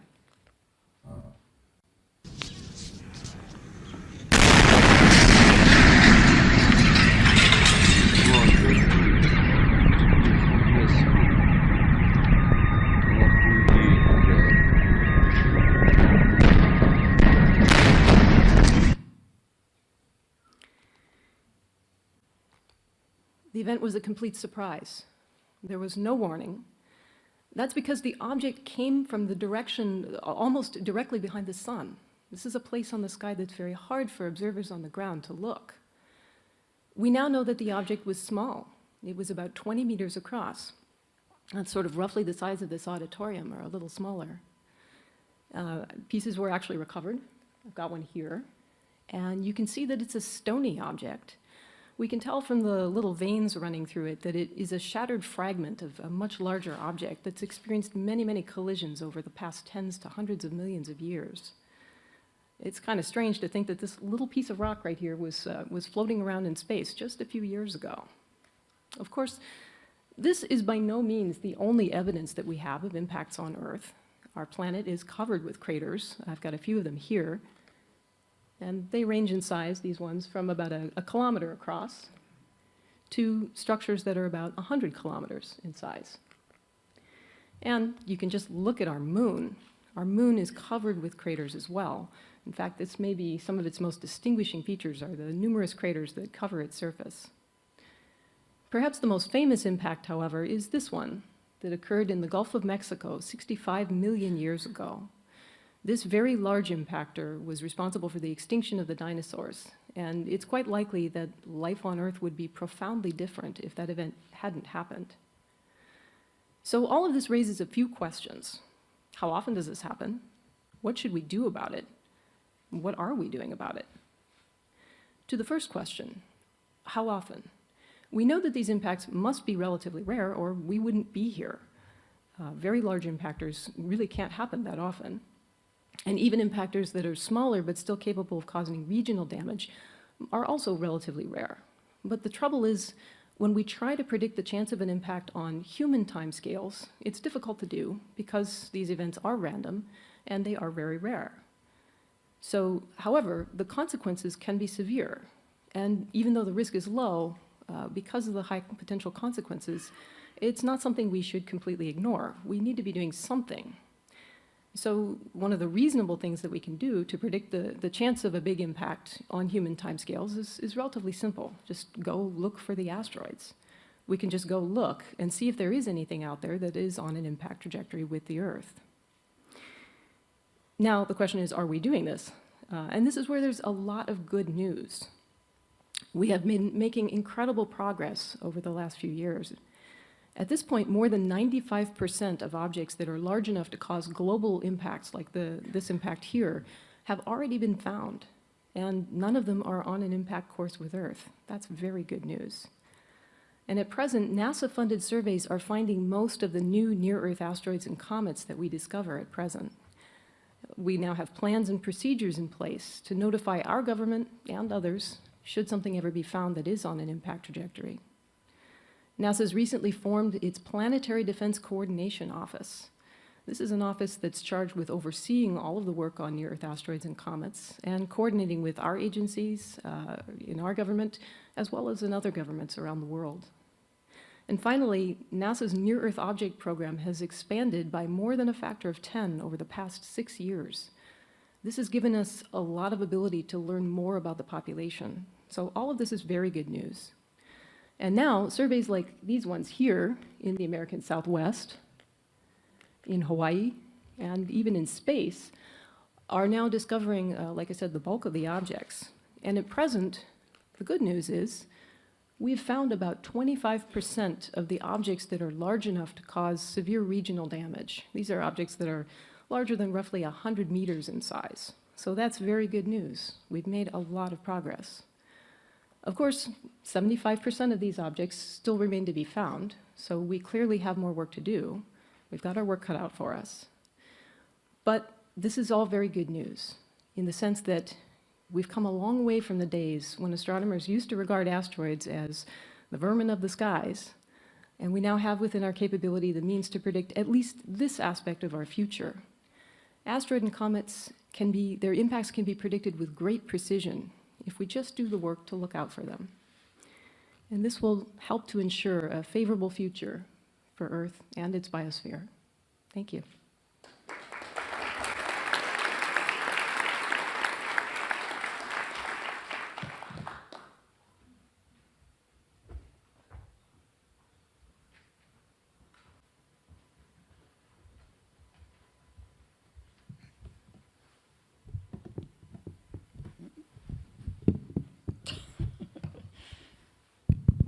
There we go. Good morning, everyone. I'm Lucianne Walkowicz from the Adler Planetarium in Chicago, and I'm here today to talk to you about discovering other worlds. If you had asked just about 6 years ago whether any planets the size of Earth existed outside of our solar system, nobody could tell you, despite the fact that the question of whether we're alone in the universe has existed for millennia. Today, I'm happy to tell you that the search for habitable worlds, which was so long the purview of science fiction, is now part of our scientific reality. May I have my second slide, please? Second slide. This recent revolution is due in large part to NASA's Kepler mission. Kepler is a space telescope that was dedicated to searching for planets around other stars, and in particular to figuring out whether planets the size of Earth were common or rare in the universe. Since its launch in 2009, Kepler has found over 3,000 planets around other stars. And in particular, this census tells us that there must be billions of planets as yet undiscovered in our galaxy alone. Perhaps most importantly, Kepler's discoveries tell us that planets that are small, places that might be like Earth or Venus or Mars in our solar system, are some of the most common kinds of worlds that the universe makes. Now, it even predicted that we might find some of these worlds lurking within just a couple light years of Earth. And that prediction was borne out earlier this year with the discovery of Proxima Centauri's planet, Proxima b. Proxima b, shown in this artist's conception here, is about 30% larger than the Earth, and it's almost about at the right distance from its star, where it could potentially host liquid water with a little bit of planetary luck. But even as our coffers swell with these exciting discoveries of other worlds, we still have so many questions that remain. Even though these planets are similar in size to the Earth, what are they really like? Do they have atmospheres? And if so, what are those atmospheres made up of?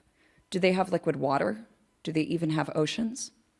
When we find planets like Proxima b that are larger than our Earth and smaller than Neptune, planets that we don't have examples of here in our solar system, should we also include these in our thinking about potentially habitable spaces in the universe?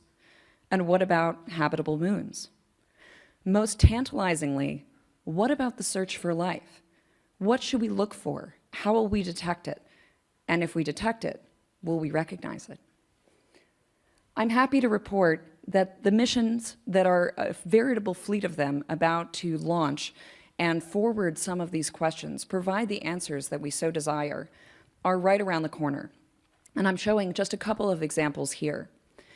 In late next year, in 2017, the Transiting Exoplanet Survey Satellite, or TESS, will follow along in Kepler's planet-hunting footsteps, searching for planets around bright stars, which may indeed be some of the nearest neighbors to our own solar system. In partnership with NASA, NSF's armada of ground-based telescopes will also provide complementary information, taking data that allows us to measure masses for some of these planets, placing constraints on density and therefore giving us hints as to the compositions of these worlds. These particular planetary systems may then be targeted by facilities like the James Webb Space Telescope, or JWST.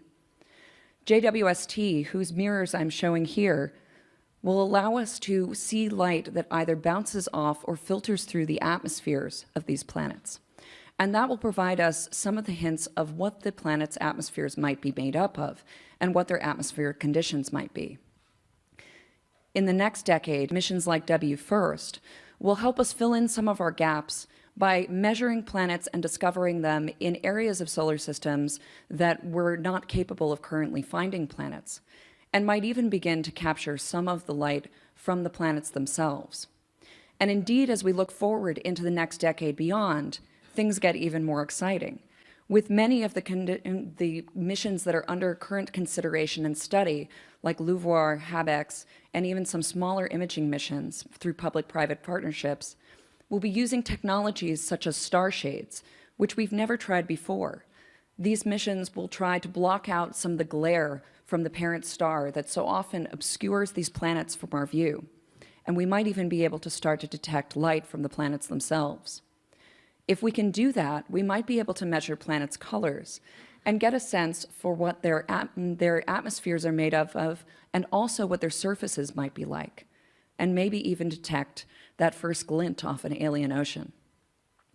As we look out into the universe at this point in human history, we're faced with not only the opportunity to know our Earth's place in space and its context within the larger universe, but the very real possibility that we will discover life elsewhere amongst the stars. In this way, our own solar system becomes like the Rosetta Stone that allows us to understand the observations that we make, and not just Mars and not just the Earth, but also the moons of the outer solar system, places like Titan and Europa.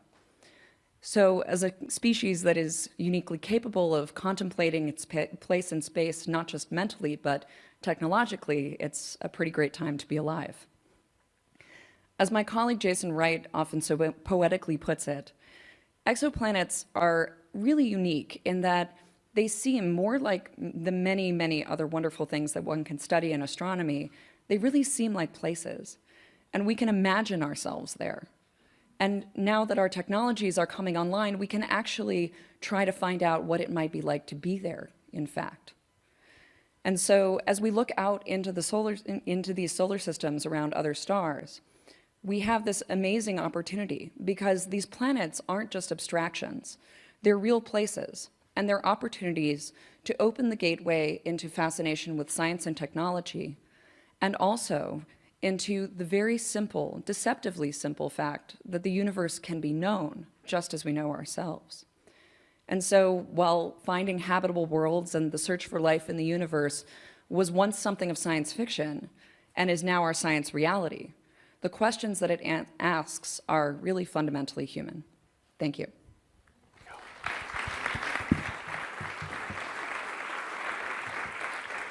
Please welcome Jedida Eisler from Vanderbilt University.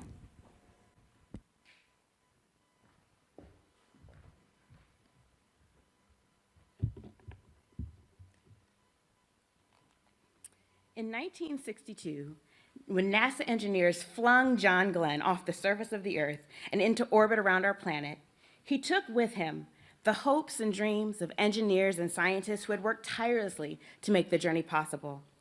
He carried the enchantment of the nation and the world as he did something no other American had done at that time.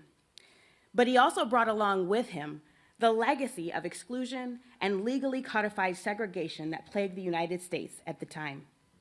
It was ironic then that before he agreed to his historic voyage, he asked that Katherine Johnson check his trajectories just one more time. So goes the story according to NASA historians.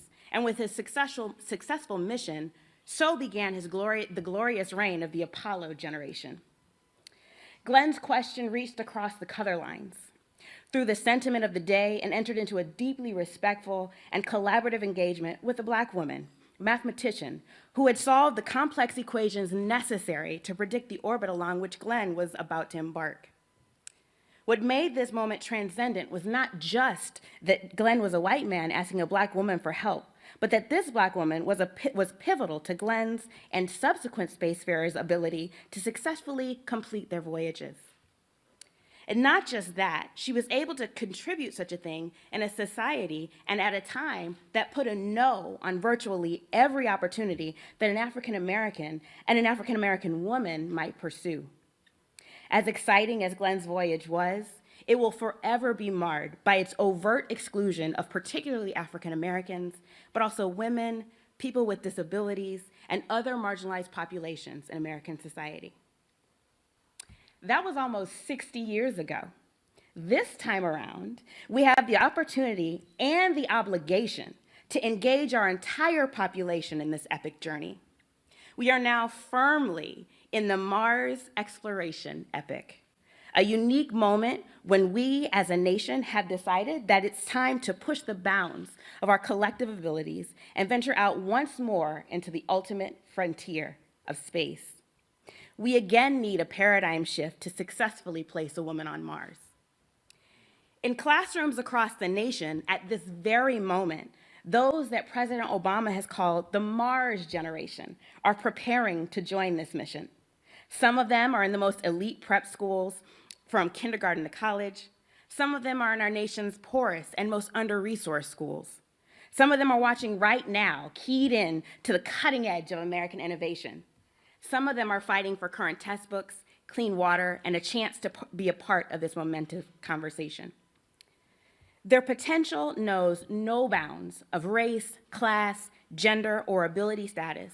And if we are to reach Mars by President Obama's stated goal of 2030, we must capitalize on the greatness wherever it is found. In order to do this successfully, we must invest in our educational structures at all levels and remove the barriers to educational access that are still so often racially and socioeconomically exclusive. We must bring to bear all that we currently understand about human interaction if we are to develop the best and most informed strategy for interplanetary travel. Social psychologists have repeatedly told us that groups that are heterogeneous perform better, thinking more creatively and more conscientiously than groups that are homogeneous. More and better ideas are brought to the fore when different people with different sets of experiences, abilities, and insights are included in the conversation. That means to the extent that we are only cultivating a certain type of student, we are impairing our ability to be truly excellent, no matter how well-positioned that type of student is. Let's be clear. Creating a more inclusive educational and professional workspace is not just a nice to have. It is mission critical. In order to do this, we must make sure that the excitement, resources, engagement, and expertise diffuse into all areas of our nation, from tribal colleges, community colleges, historically Black colleges and universities, women's colleges, Hispanic-serving institutions, and more. Not just prep schools, but urban schools, resource-strapped schools, after-school programs, informal learning environments, all need an opportunity and an inroad into this conversation. While we certainly have Katherine Johnson to thank for helping us usher us into the space age for the first time, there are many more gifted students all over this country who have even more to contribute to the orders of magnitude more difficult question of how and why we go to Mars. We aren't just looking for the next great mind cherry-picked to rise above generally exclusive society. We must create a more just and inclusive academic and cultural atmosphere where we are all capable and encouraged to contribute to the collection of wisdom necessary to meet the socio-technological challenge of getting to and maybe staying on Mars. The mission to the moon unequivocally changed the technological landscape of the Earth. The mission to Mars has the ability to not just transform the technical, but the sociological and cultural engagement and inclusion that can make living on this planet even more equitable. If we do this right, when our society looks back in 60 years at what we've done, we can be proud not only of the technical innovations we invoked, but this time we can celebrate the inclusive collaboration that changed this planet, and potentially the next for the better. Thank you. Good. Please welcome Wanda Diaz-Merced from the International Astronomical Union Office of Astronomy for Development.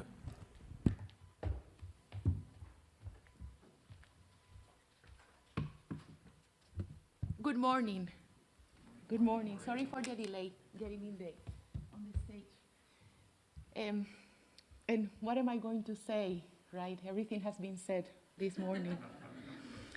The United Nations Human Development Report for 2015 has a sentence that you may be familiarized with, has a sentence that deeply touched my heart, open quote.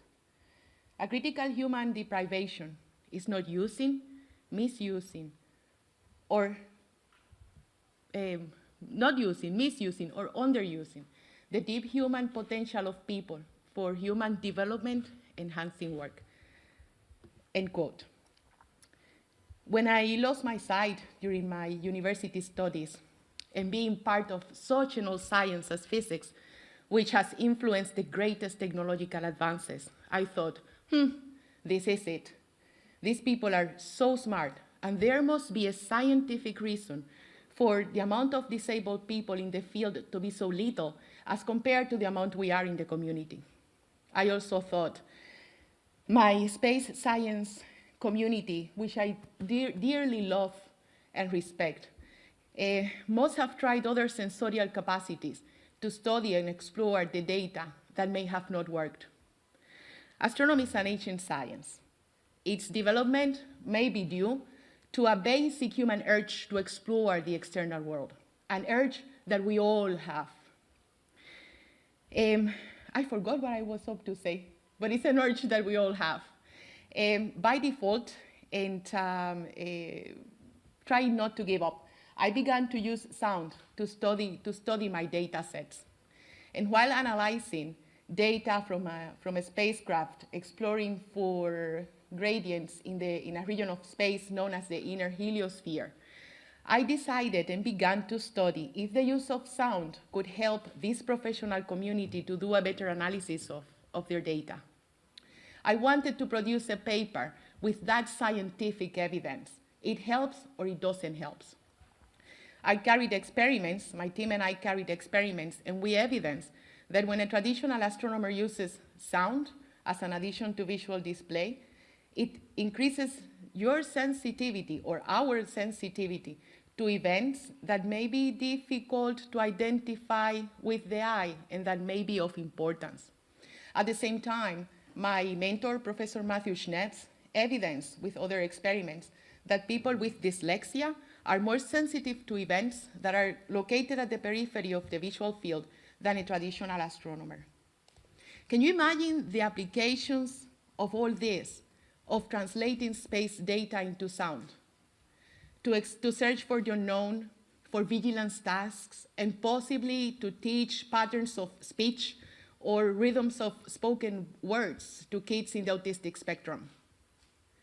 In astronomy, by increasing your sensitivity, it may be really easy to study how light flickers around certain frequencies. In the jargon, that is known as a quasi-periodic oscillation.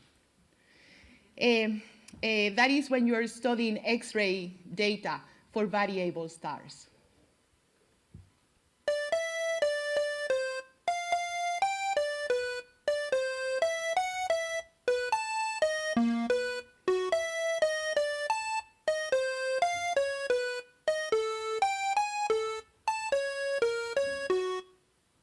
But more important than that is the opportunity space science is bringing to enrich and transform current exploration methods of data by bringing on board other learning and coping styles, bringing everyone on board to contribute meaningfully to the exploration of our universe.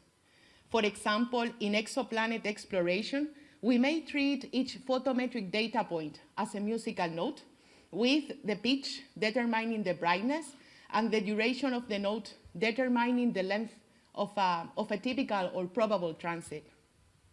This is really promising because it may enrich the time efficiency of the exploration when new sensorial interactions are brought on board and the bandwidth of people exploring is increased. Space science is the doorway to transform this deprivation I spoke of earlier into an abundance. It's a deprivation that exists from school level to the professional level. Unfortunately, it still exists. When I was doing my degree at university level, I passed through a denial phase, and when sneaking a recorder into the classroom, upon playback at home, the only thing I could hear was the sound of the chalk on the blackboard. This is the real power of the real power of this world lies in its people, in all its people. That is why the International Astronomical Union established the Office of Astronomy for Development, where I will soon be based, or where I am based, I should say. I'm too nervous, where I am based. This office is rooted in the belief that when a person has the opportunity to use their skills, acquire new ones, and apply those skills, this person's opportunities will widen and the enterprising and exploration spirit will grow stronger. Space science is data-driven. Many people will say it's mainly data-driven, but to me, it's data-driven. And this is the information age. Access to this information empowers us to flourish out of difficult and often degrading circumstances. It's about people deciding what they want to do with their lives and having equal opportunities to display their talents. Not having access to this information is robbing us from opportunities for dignified and meaningful work. But I'm happy to report today that by analyzing coping strategies as vital for space science exploration, our science, our beloved science, is giving us the opportunity to transform that. Thank you. Thank you.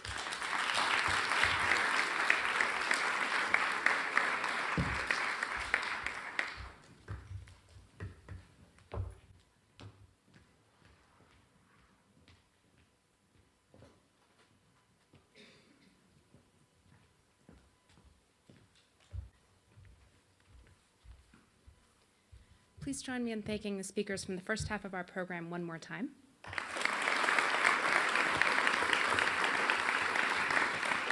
We're now going to take a 10-minute break and come back just before 10:45.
Ladies and gentlemen, please resume your seats. The presentation is resuming.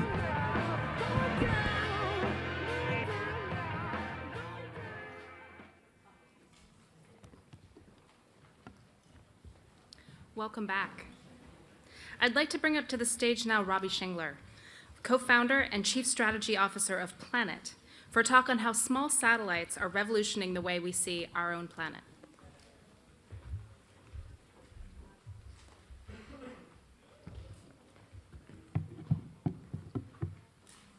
Good morning. One of the things that I adore most about our space community are the people, and we've seen a lot of them here today. This industry is full of some of the smartest and most dedicated individuals drawn towards something greater than themselves, drawn toward the stars. But think of the missions. They are no small feat.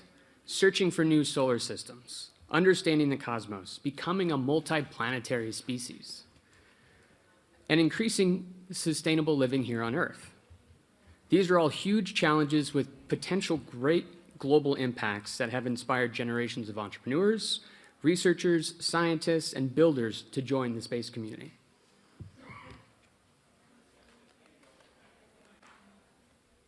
Here on Earth, the space community and the infrastructure they've developed have allowed for humans to communicate with each other globally with telecommunication satellites, have a shared global coordinate system with GPS, and enabled global transparency with weather prediction and Earth observation using imaging satellites. While invisible to most people in society, this space infrastructure is critical to the functioning of our day-to-day activities and mostly been built by government around the world. Since 1957, when the first satellite was launched into space, a lot on Earth has also changed. The human population has more than doubled. Our forests have shrunk, our cities have grown, and our agriculture have become more productive, to name a few examples. While we have had many advances, there's an overarching sense that change is that many things are changing. And this change is so abundant, so massive that it feels beyond our ability to comprehend how we might monitor this change and, when needed, alter our own behavior in order to live more sustainably in the future. Our industries on Earth have changed as well. With the advent of the microprocessor, the growth of the computer industry, and the information age, we find ourselves in the midst of a sensor revolution powered by these fundamental technologies. This is being driven by the consumer electronics industry in an effort to put ever more capable phones in our pocket.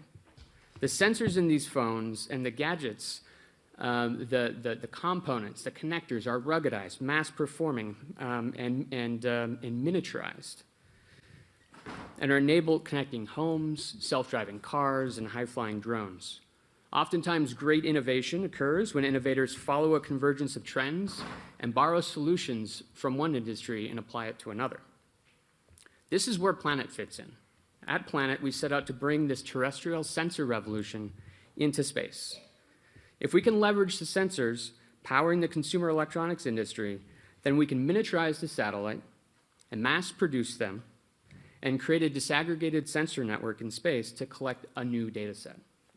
This data collected from space not only allows us to see change on our planet, but to take that information and make better decisions. After starting Planet 5 years ago, Planet today operates the world's largest constellation of imaging satellites. And we collect information about our changing planet to make global change visible, accessible, and actionable. Let me quickly describe how we do this. First is the satellite. We have shrunk the satellite down from something that was hundreds, thousands of kilograms to 5 kilograms. And we learned how to mass manufacture the spacecraft. And we've launched a lot of these into space. And let me show you an animation of what it will look like when they work together in order to image the whole world every day. With over 100 satellites in a particular orbit, this is a polar orbit, these satellites work together to create a virtual line scanner for the planet. So as the Earth rotates underneath these doves, which are what we call our satellites, we're able to scan the planet and image the whole world every day. The secret to how we've done this and how we've grown out of our garage 5 years ago to start this company was to borrow software development, management, and philosophies and apply it to hardware and software for aerospace. And we call that agile aerospace. Our doves today have gone through 13 different generations over the last 4 years. And today our satellites perform in a deterministic way, turning on, doing the same thing all of the time. We've been to space many times over the years, 13 times exactly over the last 3.5 years, all as secondary payloads. We have put our doves, and with the 13 different launches, 145 satellites we've launched into space. And over the next few months, we have more launches on the manifest that will put over 100 satellites into that sun-synchronous orbit to allow for us to get to that, to go from where we are today, which is imaging the whole world every week, to every day. And this will become the largest constellation of satellites in human history. The reason why we have gone to space so many times is to get access, it is because of secondary payloads. 15% of the global launch capacity services the International Space Station. We've been able to go up in a partnership with NASA via nanoracks to launch our doves into space, and to do that so many times that we can iterate on our technology really quickly. And we've been extremely fortunate to be partnering with NASA on this, to open up this national and this international platform for new companies and novel solutions. While I spent a lot of time talking about our space capabilities, the reason why we are embarking on this mission is to see change on the planet. We designed our system to allow for us to see the built infrastructure from humans. The roads, ports, seeing crops, being able to count trees, but not high enough resolution to see people. Let's imagine being able to wake up in the morning and get yesterday's image today, anywhere you want to look. And this can change the way that a farmer prioritizes their day, how a first responder will respond to an earthquake, or how an insurance agent is going to modify a claim. One of our early customers is taking our imagery and identifying economic activity by counting ships in a port. But what's cool about this is that they're taking computer vision algorithms and machine learning approaches and applying it to satellite data, applying it to this time series satellite data. You're going to be able to extract so much more information and meaning out of global change. With Planet's news program, the New York Times used this image to confirm claims of fighting and activity in Sinjar in Iraq in last year. A nonprofit program we have, Amnesty International, used this time series information to communicate the trends and growth of refugee camps in Uganda. In fact, this was published in the Washington Post a couple of weeks ago and was used on the floor of the UN General Assembly by a delegate saying, look, the world is watching, we have to do something. A nonprofit uses our data and our tools to monitor the Amazon and use this information to alert local Peruvian authorities of illegal gold mining in a national reserve. And just in the last 10 days, this information has been used by first responders aiding communities impacted by Hurricane Matthew. So we collect information everywhere to allow for people to see change and make it actionable. But perhaps, maybe just perhaps, this level of transparency will allow those connected to the internet to see our home planet in a new way, to be able to see how linked elements of our society truly are, to see news in a new light, and to be connected to those on the other side of our home.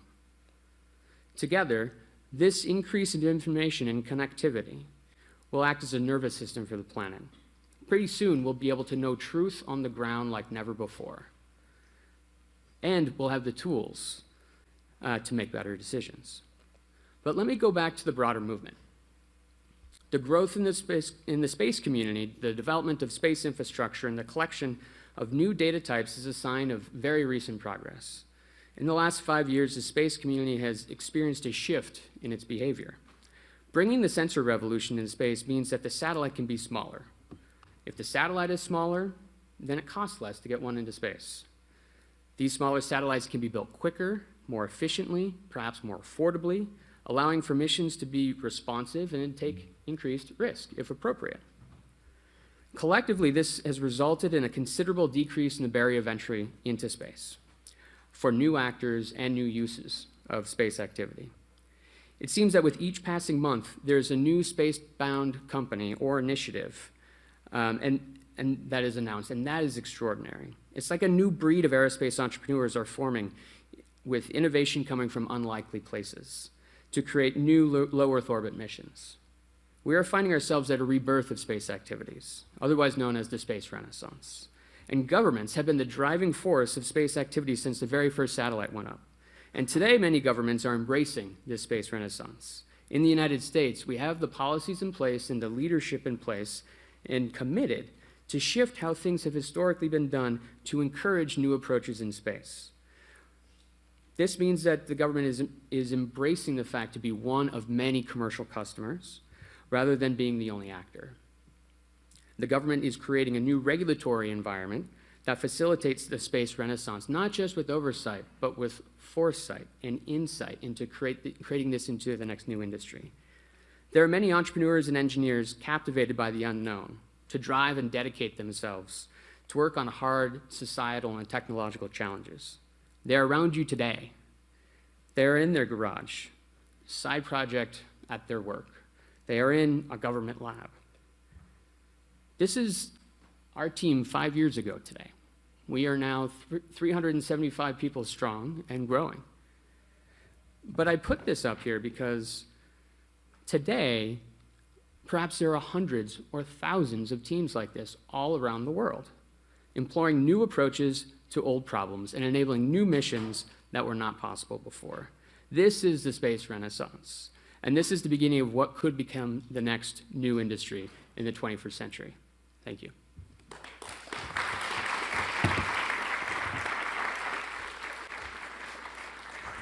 Please welcome Ellen Stofan, NASA's chief scientist. Thank you, and if I could have the panelists come up with me. So welcome to the last panel for this track. We've heard so much already this morning, from the inspiration of Star Trek, that is what probably brought almost everyone in this room here, to the increasing commercial market that we see developing in low Earth orbit that's so exciting and really going to transform, moving that private sector from the surface of the Earth out to space and eventually to the Moon and Mars. And to the totally inspiring words from Wanda, from Jedida, on the incredible importance of making sure that we bring all of our population along with us as we move out into space.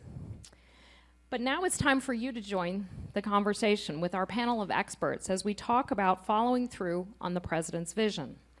In his State of the Union address 2 years ago, he said, "I want Americans to win the race for the kinds of discoveries that unleash new jobs, pushing out into the solar system, not just to visit, but to stay."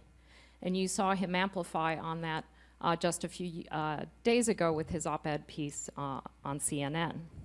So let's talk about how we move from our sustained presence in low Earth orbit to working and living on Mars. So we're going to introduce ourselves, and as you heard, I'm Ellen Stofan. I'm the chief scientist of NASA.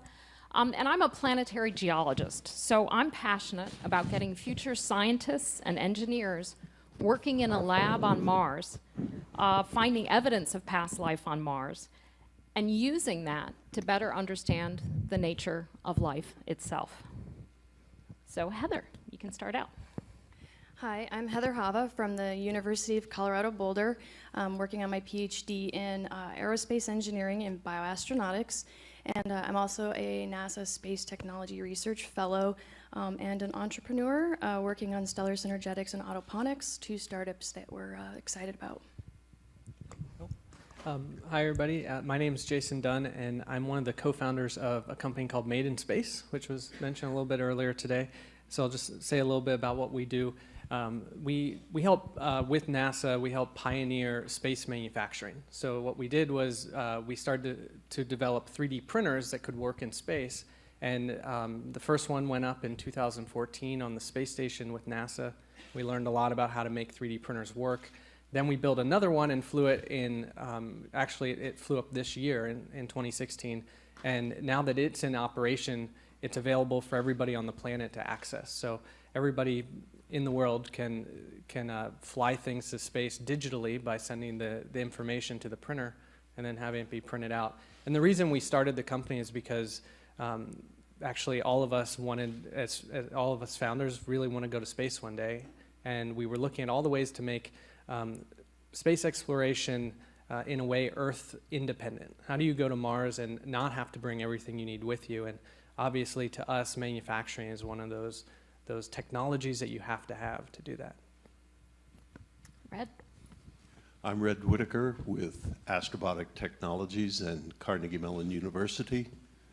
My passion are robots and people that develop, secure, feed this world, and explore worlds beyond. And good morning. My name is Serena Onen Chancellor. I'm in the 2009 astronaut class. I'm also a physician by training in both internal medicine and aerospace medicine. So my daily duties in the office, besides training for future missions, is to handle a lot of the health and medical requirements for just about every vehicle. It depends on the day and what phone call I get, whether it's station, Orion, or commercial. So it's been very exciting these past few years, and certainly looking ahead, dealing with our commercial companies, because it's a new challenge. They're new vehicles, and we're all very excited.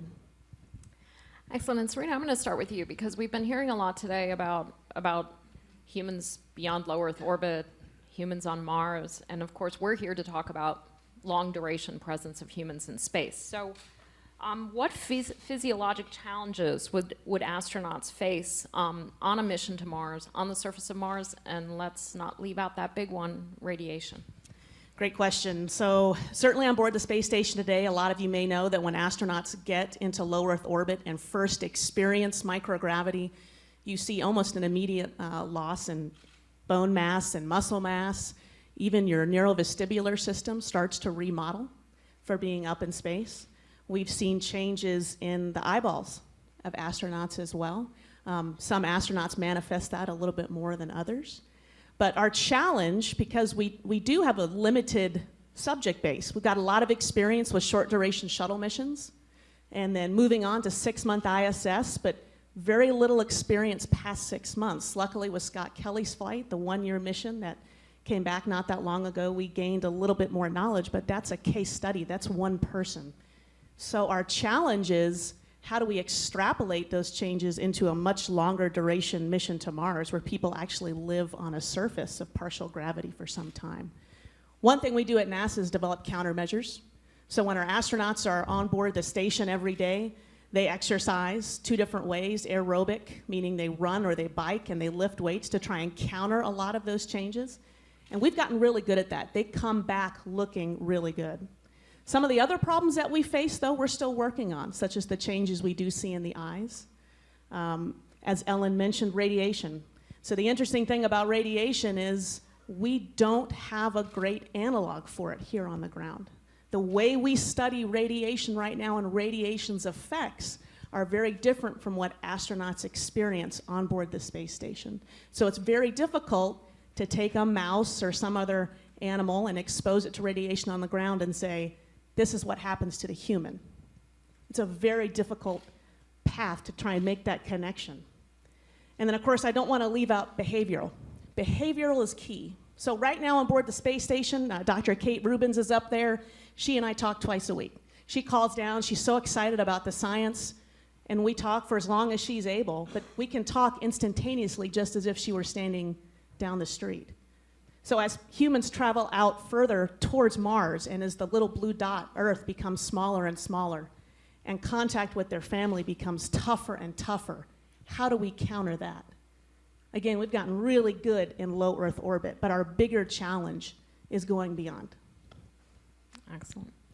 Jason, how does the journey to Mars change from an architecture or design perspective when the crew has the ability to manufacture in space? You mentioned this a bit, but expand on it. Yeah, that's a good question. So actually, I think we see it there's like 2 aspects to that. One is, how does the crew use 3D printing and manufacturing on board? And then how do we as mission planners use manufacturing as a robotic tool to aid in explorers going to Mars? So on the latter, what we imagine is that we'll build robots that go to Mars well ahead of humans, and we would build habitats and infrastructure on the surface before people ever get there. And by doing that robotically, we can reduce a lot of risk. We can test out facilities before sending humans to them. So that helps lower the risk on going to Mars. The other part of it is having the ability to manufacture on the way there.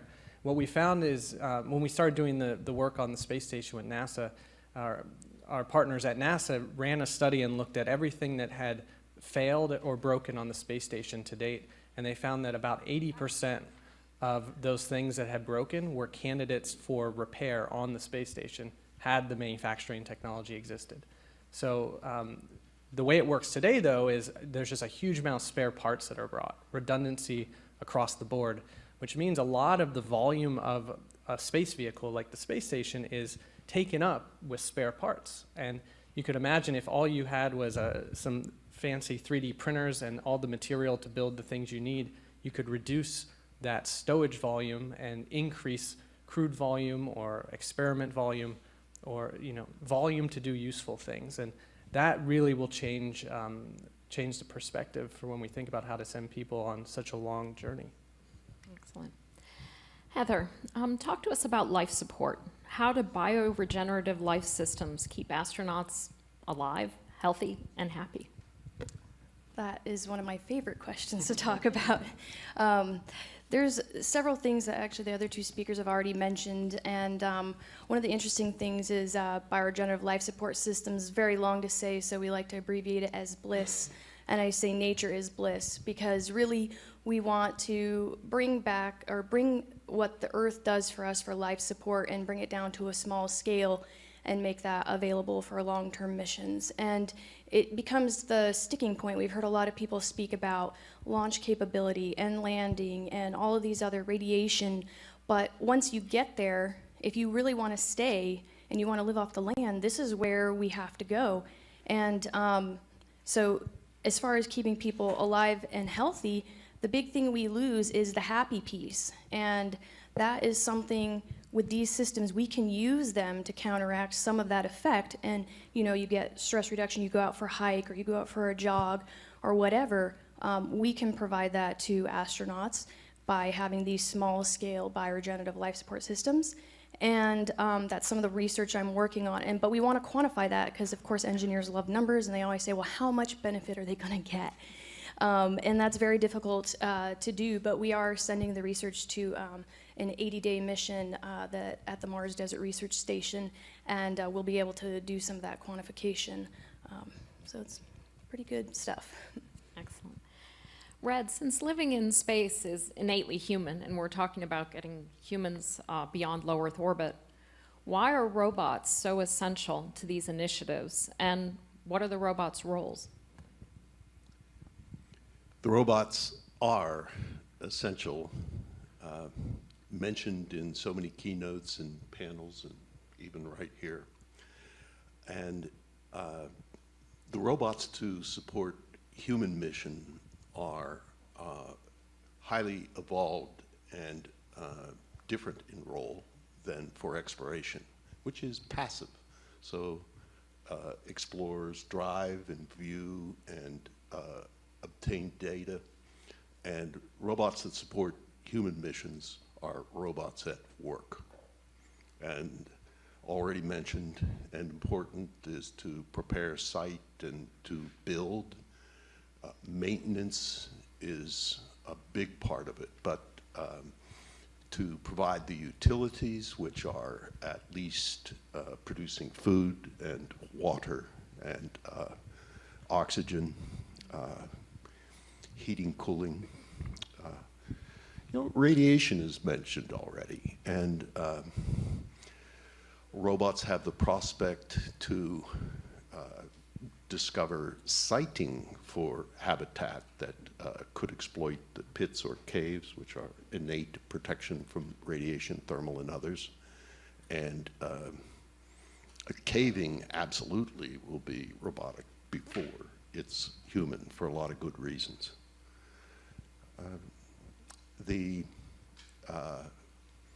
Even to print requires material. Material production, absolutely robotic agenda. And some of the good news is that all these things are parallel agenda here on Earth.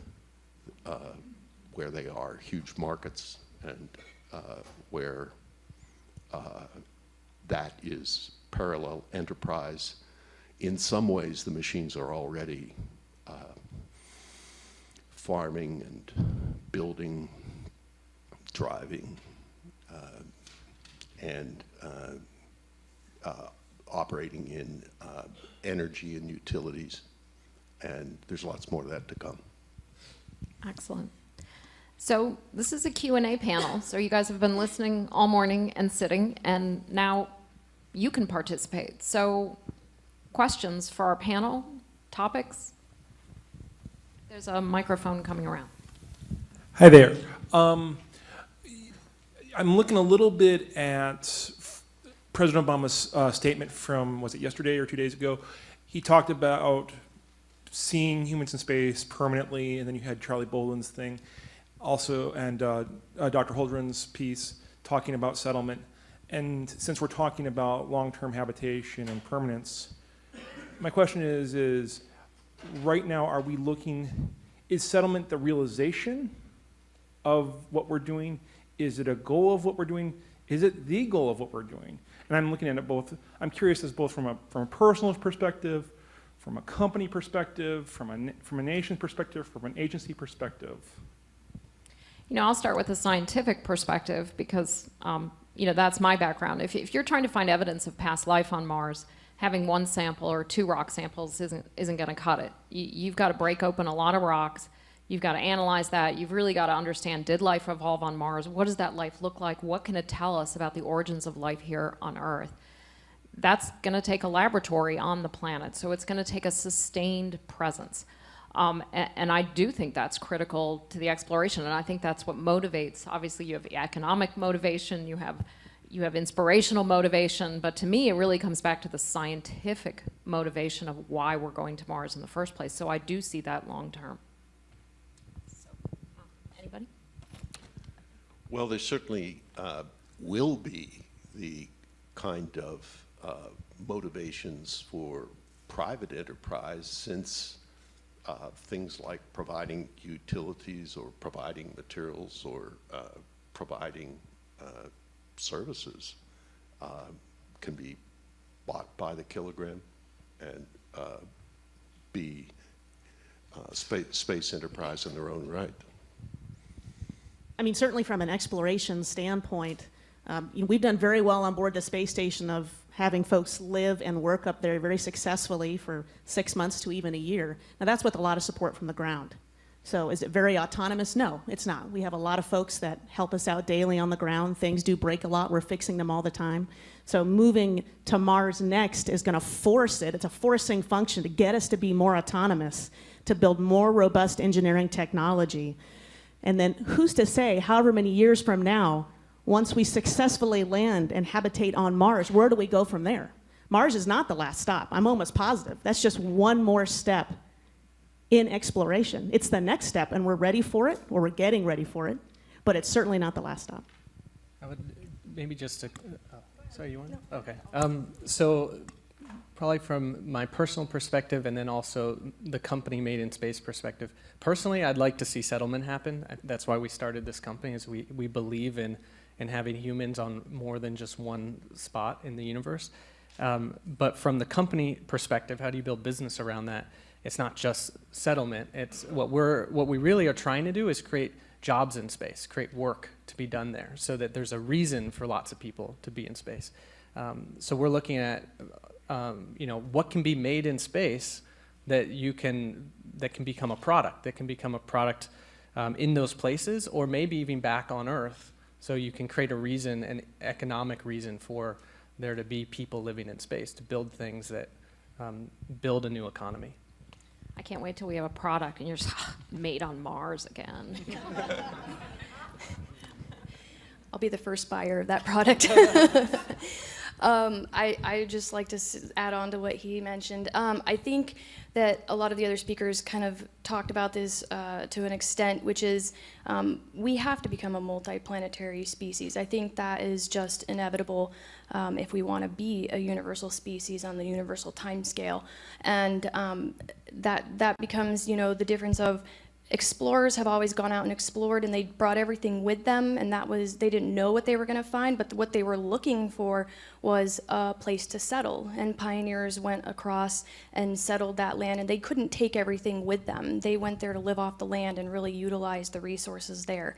And I think that's where, Made in Space and the work I'm doing with SmartPot and AgQ, which is actually artificial intelligence for agriculture, and enabling humans to be able to do that, but they're not there to be farmers, and so we want them to get the benefit of working with nature and having that connection back to Earth and the home planet, but at the same time, we want to utilize them to do the things they're best at, and so using robotics and things to tend the plants in such a way that the monotonous, boring, tedious tasks can be done by them, and the humans get the benefit of harvesting or doing the actions of working with the plants, that they're going to have that connection back to the planet and to nature and their culture, and food is a big part of that too. I just want to say one thing is that all culture sort of evolves around food, and a big part of what we're looking at is permaculture. And when you take permaculture and you put it in space, you get astropermaculture. Or I like to say I'm an astroculturist instead of a horticulturist, but I think that is the key to what culture is how we connect to each other through food. More questions? I see one in the back. Sure, yeah, I'm kind of interested in, I'm going to ask the opposite question. That was for the long-term question in settlements. And I've been thinking a little bit as an engineering educator about engineering ethics, that we want to talk to our students about the short term. So we all know, Mars One advocates going to Mars, and they solve the coming back problem by not coming back. And there are plenty of people who will volunteer to go today. I mean, we talk, the technology's there, but as you pointed out, there's a lot of medical and physiological questions we don't have. So there's an interesting question about what's the acceptable level of risk, right? When is it okay that we can just send people there? Because they'll volunteer to go now, even if they know they'll get cancer 10 years earlier from radiation. There will still be plenty of volunteers, and those of us who have to make the decision to say, go, how do we factor that in? What's the ethical question around that's the level of risk that's acceptable to us as a society? And people use the exploration metaphor a lot, back. But that, we've come a long way since then. So I think it's an interesting ethical question. It's a very interesting question. It's one that I think our agency wrestles with every day, every month of every year. And we've learned about acceptable levels of risk, certainly on board shuttle and certainly on board station. Radiation, again, comes into that. What is an acceptable level of risk if someone is more at risk for cancer 10 or 15 years down the line? Because you're right, there are people right now who will volunteer to go. And so you have to protect them from themselves, but also protect the agency's mission as well. We want that mission to be as successful as possible and make sure we're ready to go on that mission. So even though people would go to Mars today, are we ready to go with the current engineering that we have, with the current medical research and technology? Probably not. No, we've got a lot of work to do. We're getting there. And in the end, once we think we've developed as robust a technology as we can, once we've figured out how to protect the crew as best as we can, there is always a level of risk. There is never zero risk. And that's just part of exploration. So I think it's part and parcel on us, NASA working with all our commercial companies, and really a global effort to determine when we're ready to go, when we're ready to push out. And that's why there's so many contiguous efforts going on across the globe to get to Mars. We're all going to learn from each other. Because one device that we may have used on the station that was not very successful, like the toilet maybe, and it's getting better, someone else may develop something a little bit better that the crew can fix on their own, and it doesn't require 50 people on the ground to assist whenever we have a breakdown. And that's just one small example, but perhaps there's a medical breakthrough that'll come out of India or another country to help radio protect our astronauts a little bit better. And once all that knowledge comes together, then I think we'll be ready to go. But it is an interesting question in that, when is that? And I can't give you a number, I can't give you a level, because exploration is risk. And the great thing is the folks at NASA, especially in my office, we get that, we understand that, and we trust everybody else that we're working with to keep us safe on the ground and let us know when it's time to go. And that's why we're taking a stepwise approach. So the next step won't be to go directly to Mars. The next step, moving beyond low Earth orbit, will be a habitat in cislunar orbit. That habitat will be the basis of our transfer vehicle to Mars, because we want to go a little bit further away from Earth, but not so far away that we can't fix things, we can't get home in case something goes wrong. So we're taking a stepwise approach because we think that's the best way to make sure that when we do get astronauts to Mars, they're going to be ready to work, ready to do the things they need to do, ready to cope with emergencies if they have to. Every robot capability has some corresponding liability, and one of the unique drivers of supporting human mission is compatibility with astronauts. Space is the driving force that's going to really, really work this one out. And then the collateral benefits here on Earth are immense. Another way of saying it is that these machines have to live and work. Those were the introductory comments, side by side. Yeah, Jason, if I can actually go to you and kind of expand on that a little bit. We've been talking about, you were talking about made in space, what we're doing on the ISS, but are there things that inherently can't be launched on a rocket that we need to manufacture in space anyway when we're talking about this long-term journey? Sure. So, yeah, actually, I love that question because it kind of, the answer to that question is almost the reason why we started the company that we started. And what happened was we were looking at the fact that for over half a century, we've been fighting the rocket equation to get things into space. Most people don't know it, but only about 2% of a rocket is the thing that we want in space, and the other 98% or so is the rocket, the engines, the fuel, the structure, and so on. So it's an incredibly small amount of mass fraction.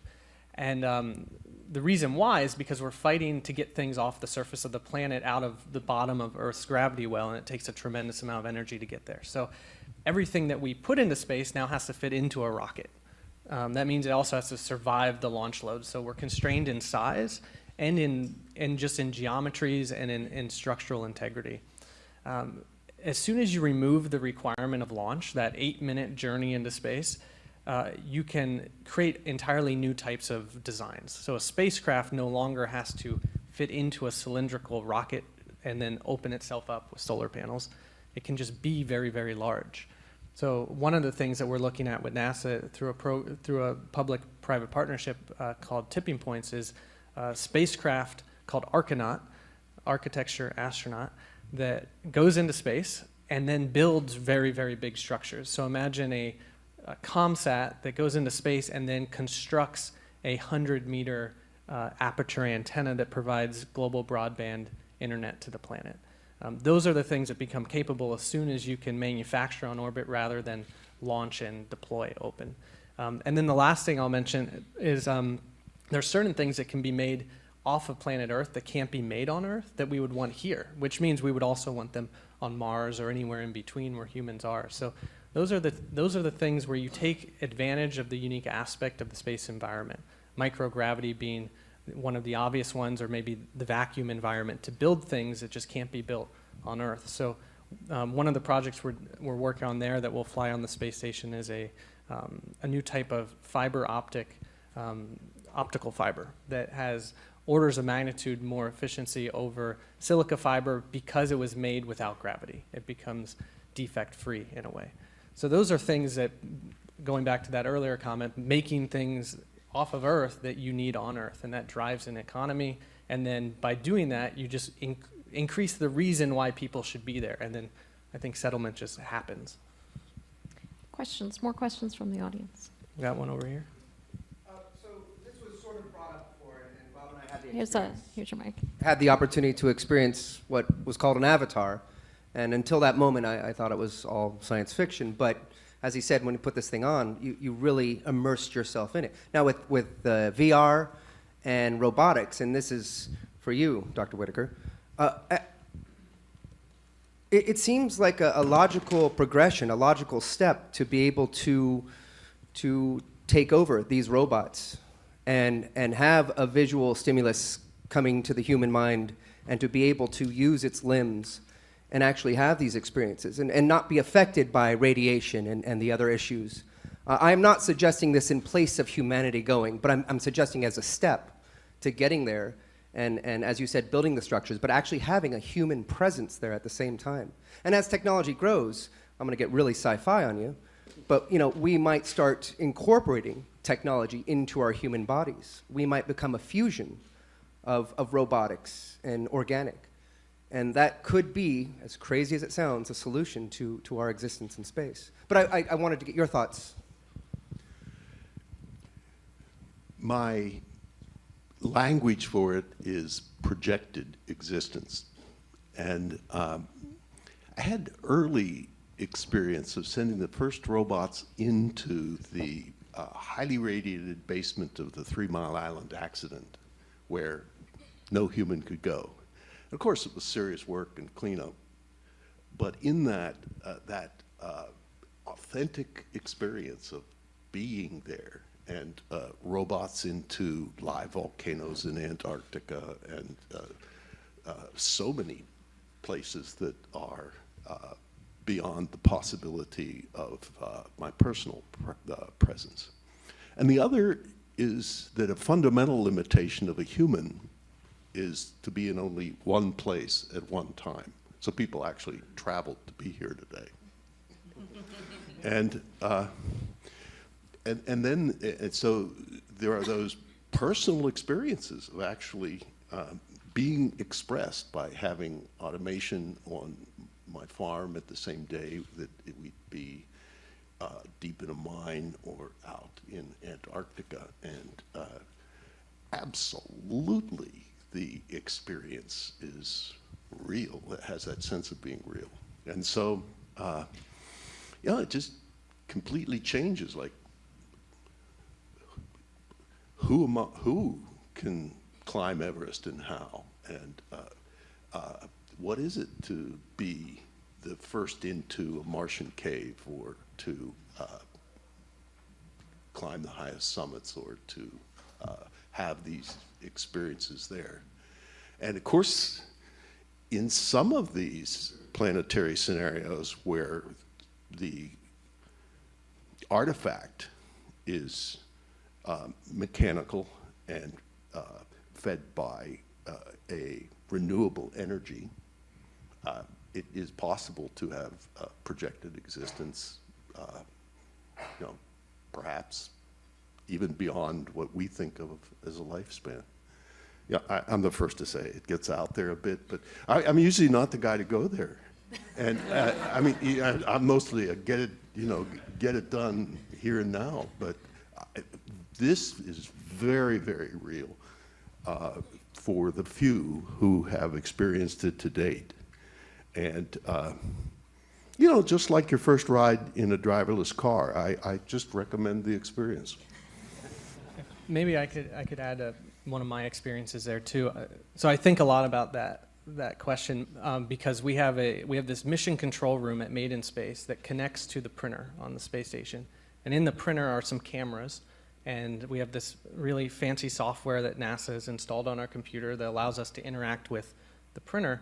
And when we're printing, I can go into this room and look on a screen and see video that looks exactly like the video we get from our setup in the clean room, but this video is coming from space. And I know that that's us commanding and controlling this robot to build something. Similarly, and probably more exciting, down the road from our office in Palo Alto, there's a store that sells a telepresence robot. And what's funny is there's nobody in the store working there. They just have the telepresence robots. So all the employees just connect into one of these robots, and they're driving up and down the sidewalk saying, hey, come on in this store. One of them has a leaf blower, and they vacuum the store at the end of the day, and they can remotely lock the doors up. So there's 0 people running the store, and they can still sell you a robot. So I think that is an experience that will be really, really transitionable to how we explore space, and mostly because most of us in this room will go to space. We'll raise our hand and say, take me to Mars. We're the explorers, but we have to remember, most of the people are not actually like us. They're very comfortable on their couch, and it's the amygdala in the back of our brain that alerts us to danger and says, hey, watch out, don't do that, it looks dangerous, that makes us a lot of us not want to go. So I think that for the masses to actually go with us, they'll go this way. And it's our duty to actually, kind of bring these robots along with us so that everybody else can come with us and, walk with us on the moon or, run across Mars with us. Can I just add to that? One of the interesting things we were talking about is growing plants in microgravity is very difficult, and I focus mostly on planetary surfaces for this technology for bioregenerative life support systems. But one thing we know is that the cruise phase is one of the most boring phases of the mission. What are you going to do? You're not doing science, maybe you're doing some science, but it's not what you're going for. And so we have thought greatly about, well, the benefit of the plants, they could be doing plant science and they could be growing food in preparation of getting their consumables ready for getting there on the way there. They could be learning how to grow the food, but again, the spacecraft may not be big enough. So we could pre-position growth chambers or greenhouses or bigger life support systems with robots and have the crew through virtual reality interacting with those plants and still getting some of that benefit from nature, knowing that they're anticipating that they're going to get to eat that plant when they get there. And so that is something that we have talked about, and we want to know, do they get the same benefit through the virtual reality experience of working with the real plant as they do in person? And we don't know the answer to that, but I think as we start to get these technologies and we can test that, it'll be really interesting to see how much benefit can we provide if they can run through the forest or do those kinds of things in virtual reality versus actually having access to full nature. But I don't think there is really any substitute for eating real fresh food. So we still very much think that they need to be incorporated and work together, but you do have to have these bliss systems on the settlement type mission. I had a question regarding prolonged Mars settlement with the latency with Earth, let's say 10 minutes one way for data transmission, and the need for critical care intervention at some point down the road with prolonged habitation. If you would comment on the role of Avatar, robotics, and autonomous healthcare systems, especially for those critical care interventions which we know we'll need. Actually flows in really nicely, but so as much as I love space, I love medicine, and I do still actively practice. And one thing I've learned, terrestrial medicine, we are really good at terrestrial medicine. Not that we have everything down pat, but most everybody in this room doesn't have to worry about a thing if something happens. We've got the care centers that we have, the medication, the diagnostic technology. All that changes when you go to Mars. All of that changes. Because I think simply looking at physiology of the human, we've seen just the tip of the iceberg. Because our experience is so limited, we've only had a limited number of people fly and for limited duration. So when we land on Mars and have people living there, and we have a medical event, what are the things as a physician that I worry about? I worry about medication. What do we have available? We can't carry everything. Can we 3D print medication? I don't know. I don't know if medications have certain chemical compounds that are similar, and it's more of a make it as you need it type of deal. On the station, we have very limited diagnostic technology, and we're very close to Earth. We have ultrasound, which we utilize for a lot of things. How does that change when we go to Mars? How does the physician treating the patient, how can we enhance their diagnostic capability? Can we use robots? Can we use some sort of artificial intelligence? Can we use software technology to help enhance how they diagnose, how they treat, if, say, a minor surgical intervention is needed? Because today, if we need help, we call down to the ground. We've got flight surgeons on standby. They can help us use the ultrasound and help with remote guidance so we can get an appropriate scan on a patient. All that disappears when we go to Mars. I mean, it's still there, but in a very limited capacity, more of a store and forward type of information sharing. So really the crew is on their own, fairly autonomous. So how do we develop that sort of technology to help them as much as we can? I'd love to say we need 2 docs on a Mars mission because, number one, I am one, and number two, what if the doctor gets sick? Now what do? Do you rely more heavily on robotic technology or artificial intelligence to help you out? Are we that far away from Star Trek? I don't know. It'd be awesome to have something that Dr. McCoy had where I could just wave my hand over somebody and figure out what's going on. But as a physician, A lot of that, we rely on our clinical exam, but we rely a lot on the diagnostic imaging and technology that is abundantly available on Earth's surface today. And so you're right, we don't have that there. So when it's a bad day up there medically, we've got to figure out how we're going to handle it. And then the question comes in with consumables. How many of your consumables do you use based on how injured the crew member is? These are questions we haven't really answered yet, but they're ones that we docs, especially docs in the astronaut office, think about all the time. Can I just add one? Oh.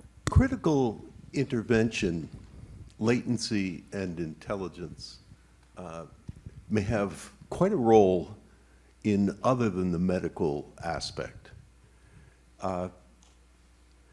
We cannot predict everything at every eventuality and engineer for all of it before the fact.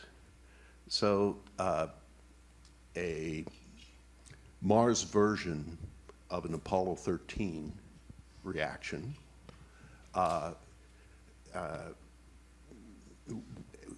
has to be more than teleoperated and requires, yes, some degree of innate capability, I'll call it intelligence, in addition to a resourcefulness. And of course, these kinds of things may not have all the materials or consumables that are needed. I'm not saying that we're headed to a future of robotic duct tape work, but that speaks to both the capabilities and to the evolution that will occur well beyond this time, in this time frame. So kind of talking about, can we actually bring everything? Can we do that? We've talked a lot about the astronaut medicine garden. Can we grow some of these nutraceuticals? Can we use functional foods to counteract radiation? Can we do these things preventatively to avoid some of these issues? And I think I just wanted to add, it may be that if from the permaculture perspective, you always want to obtain a yield from something, and so some of these things from these plants could be yields for medicine, they could be feedstocks for printers. We have to, kind of look towards how is nature doing it, and use some of that technology in ways we aren't currently using it. I think current medicine is really great, but we are moving towards the microbiome and using nutraceuticals in ways that we haven't, and I think those open up possibilities on Mars to not have to bring everything with you to treat things medically. We have time for just about 2 more questions. Let's see. Yeah. Oh, okay.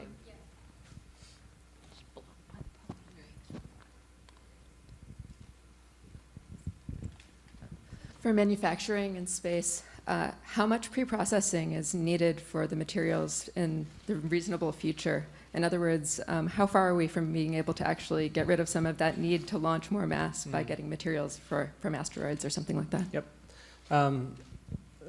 So that, I think that would be like the obvious end goal for us is to, like I said, Earth independent exploration. So today, if we have the printer there, great, we didn't have to bring certain things, but if we still have to launch the feedstock, where's the net win is usually the question. So there is a net win even when you launch the material because it packs better. It's just densely packed material. And we're building structures that never have to survive any gravity field. So it's the mass goes a much longer way. You can build a much more sparse structure.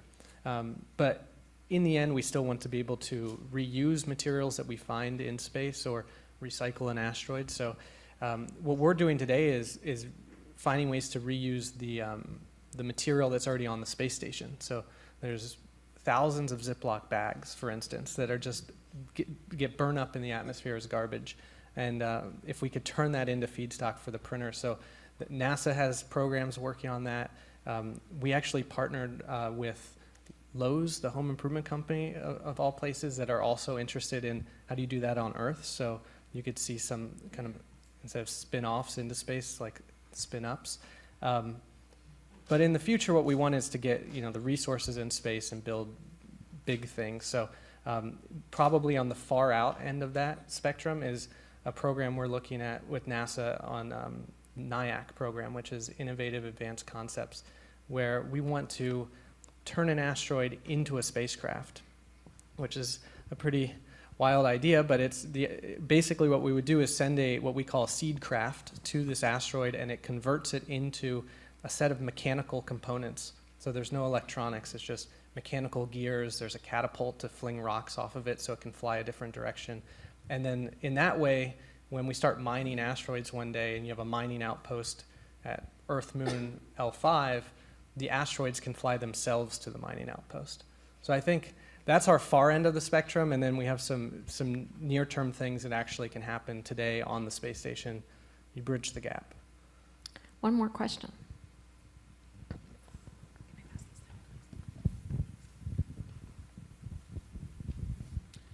Yeah, so Ellen, you brought this up earlier with the cislunar deep space habitat.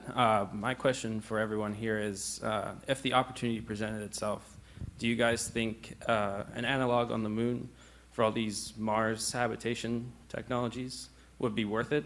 Or do you think that an analog here on Earth is good enough?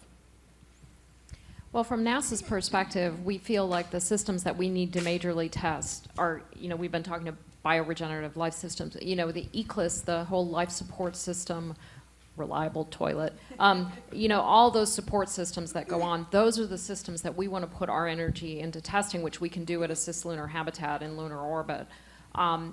If other partners, other groups want to go down to the surface of the moon and do some testing down there, we're happy to work with them. And I think there are a lot of interesting ideas for what could be done on the surface of the moon to get ready to go to Mars. NASA's putting its focus on going to Mars. I don't know if people have any thoughts on.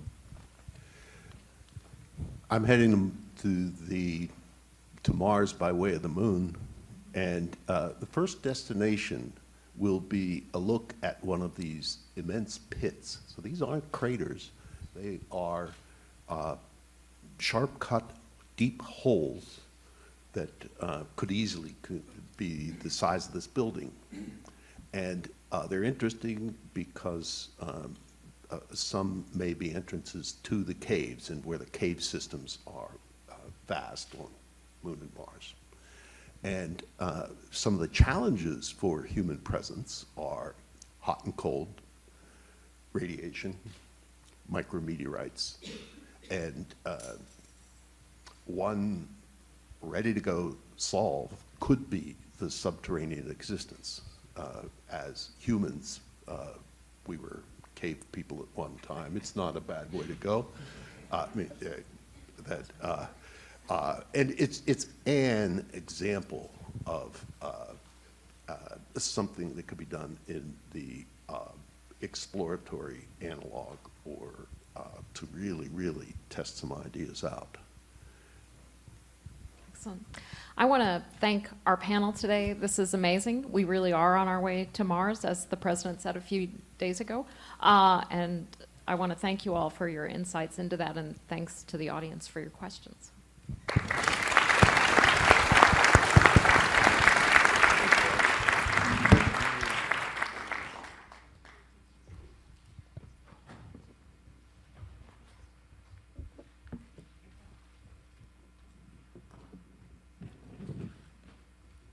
I'd like to thank all of our speakers for joining us today. I think this was a wonderful morning, and by the number of hands that were still up when we had to end that session, I think that the conversation will continue on through lunch. Once again, we want to thank both the University of Pittsburgh and Carnegie Mellon University for co-hosting the White House Frontiers Conference. This wouldn't have been possible without their collaboration. So now we're going to break for lunch. You'll have the opportunity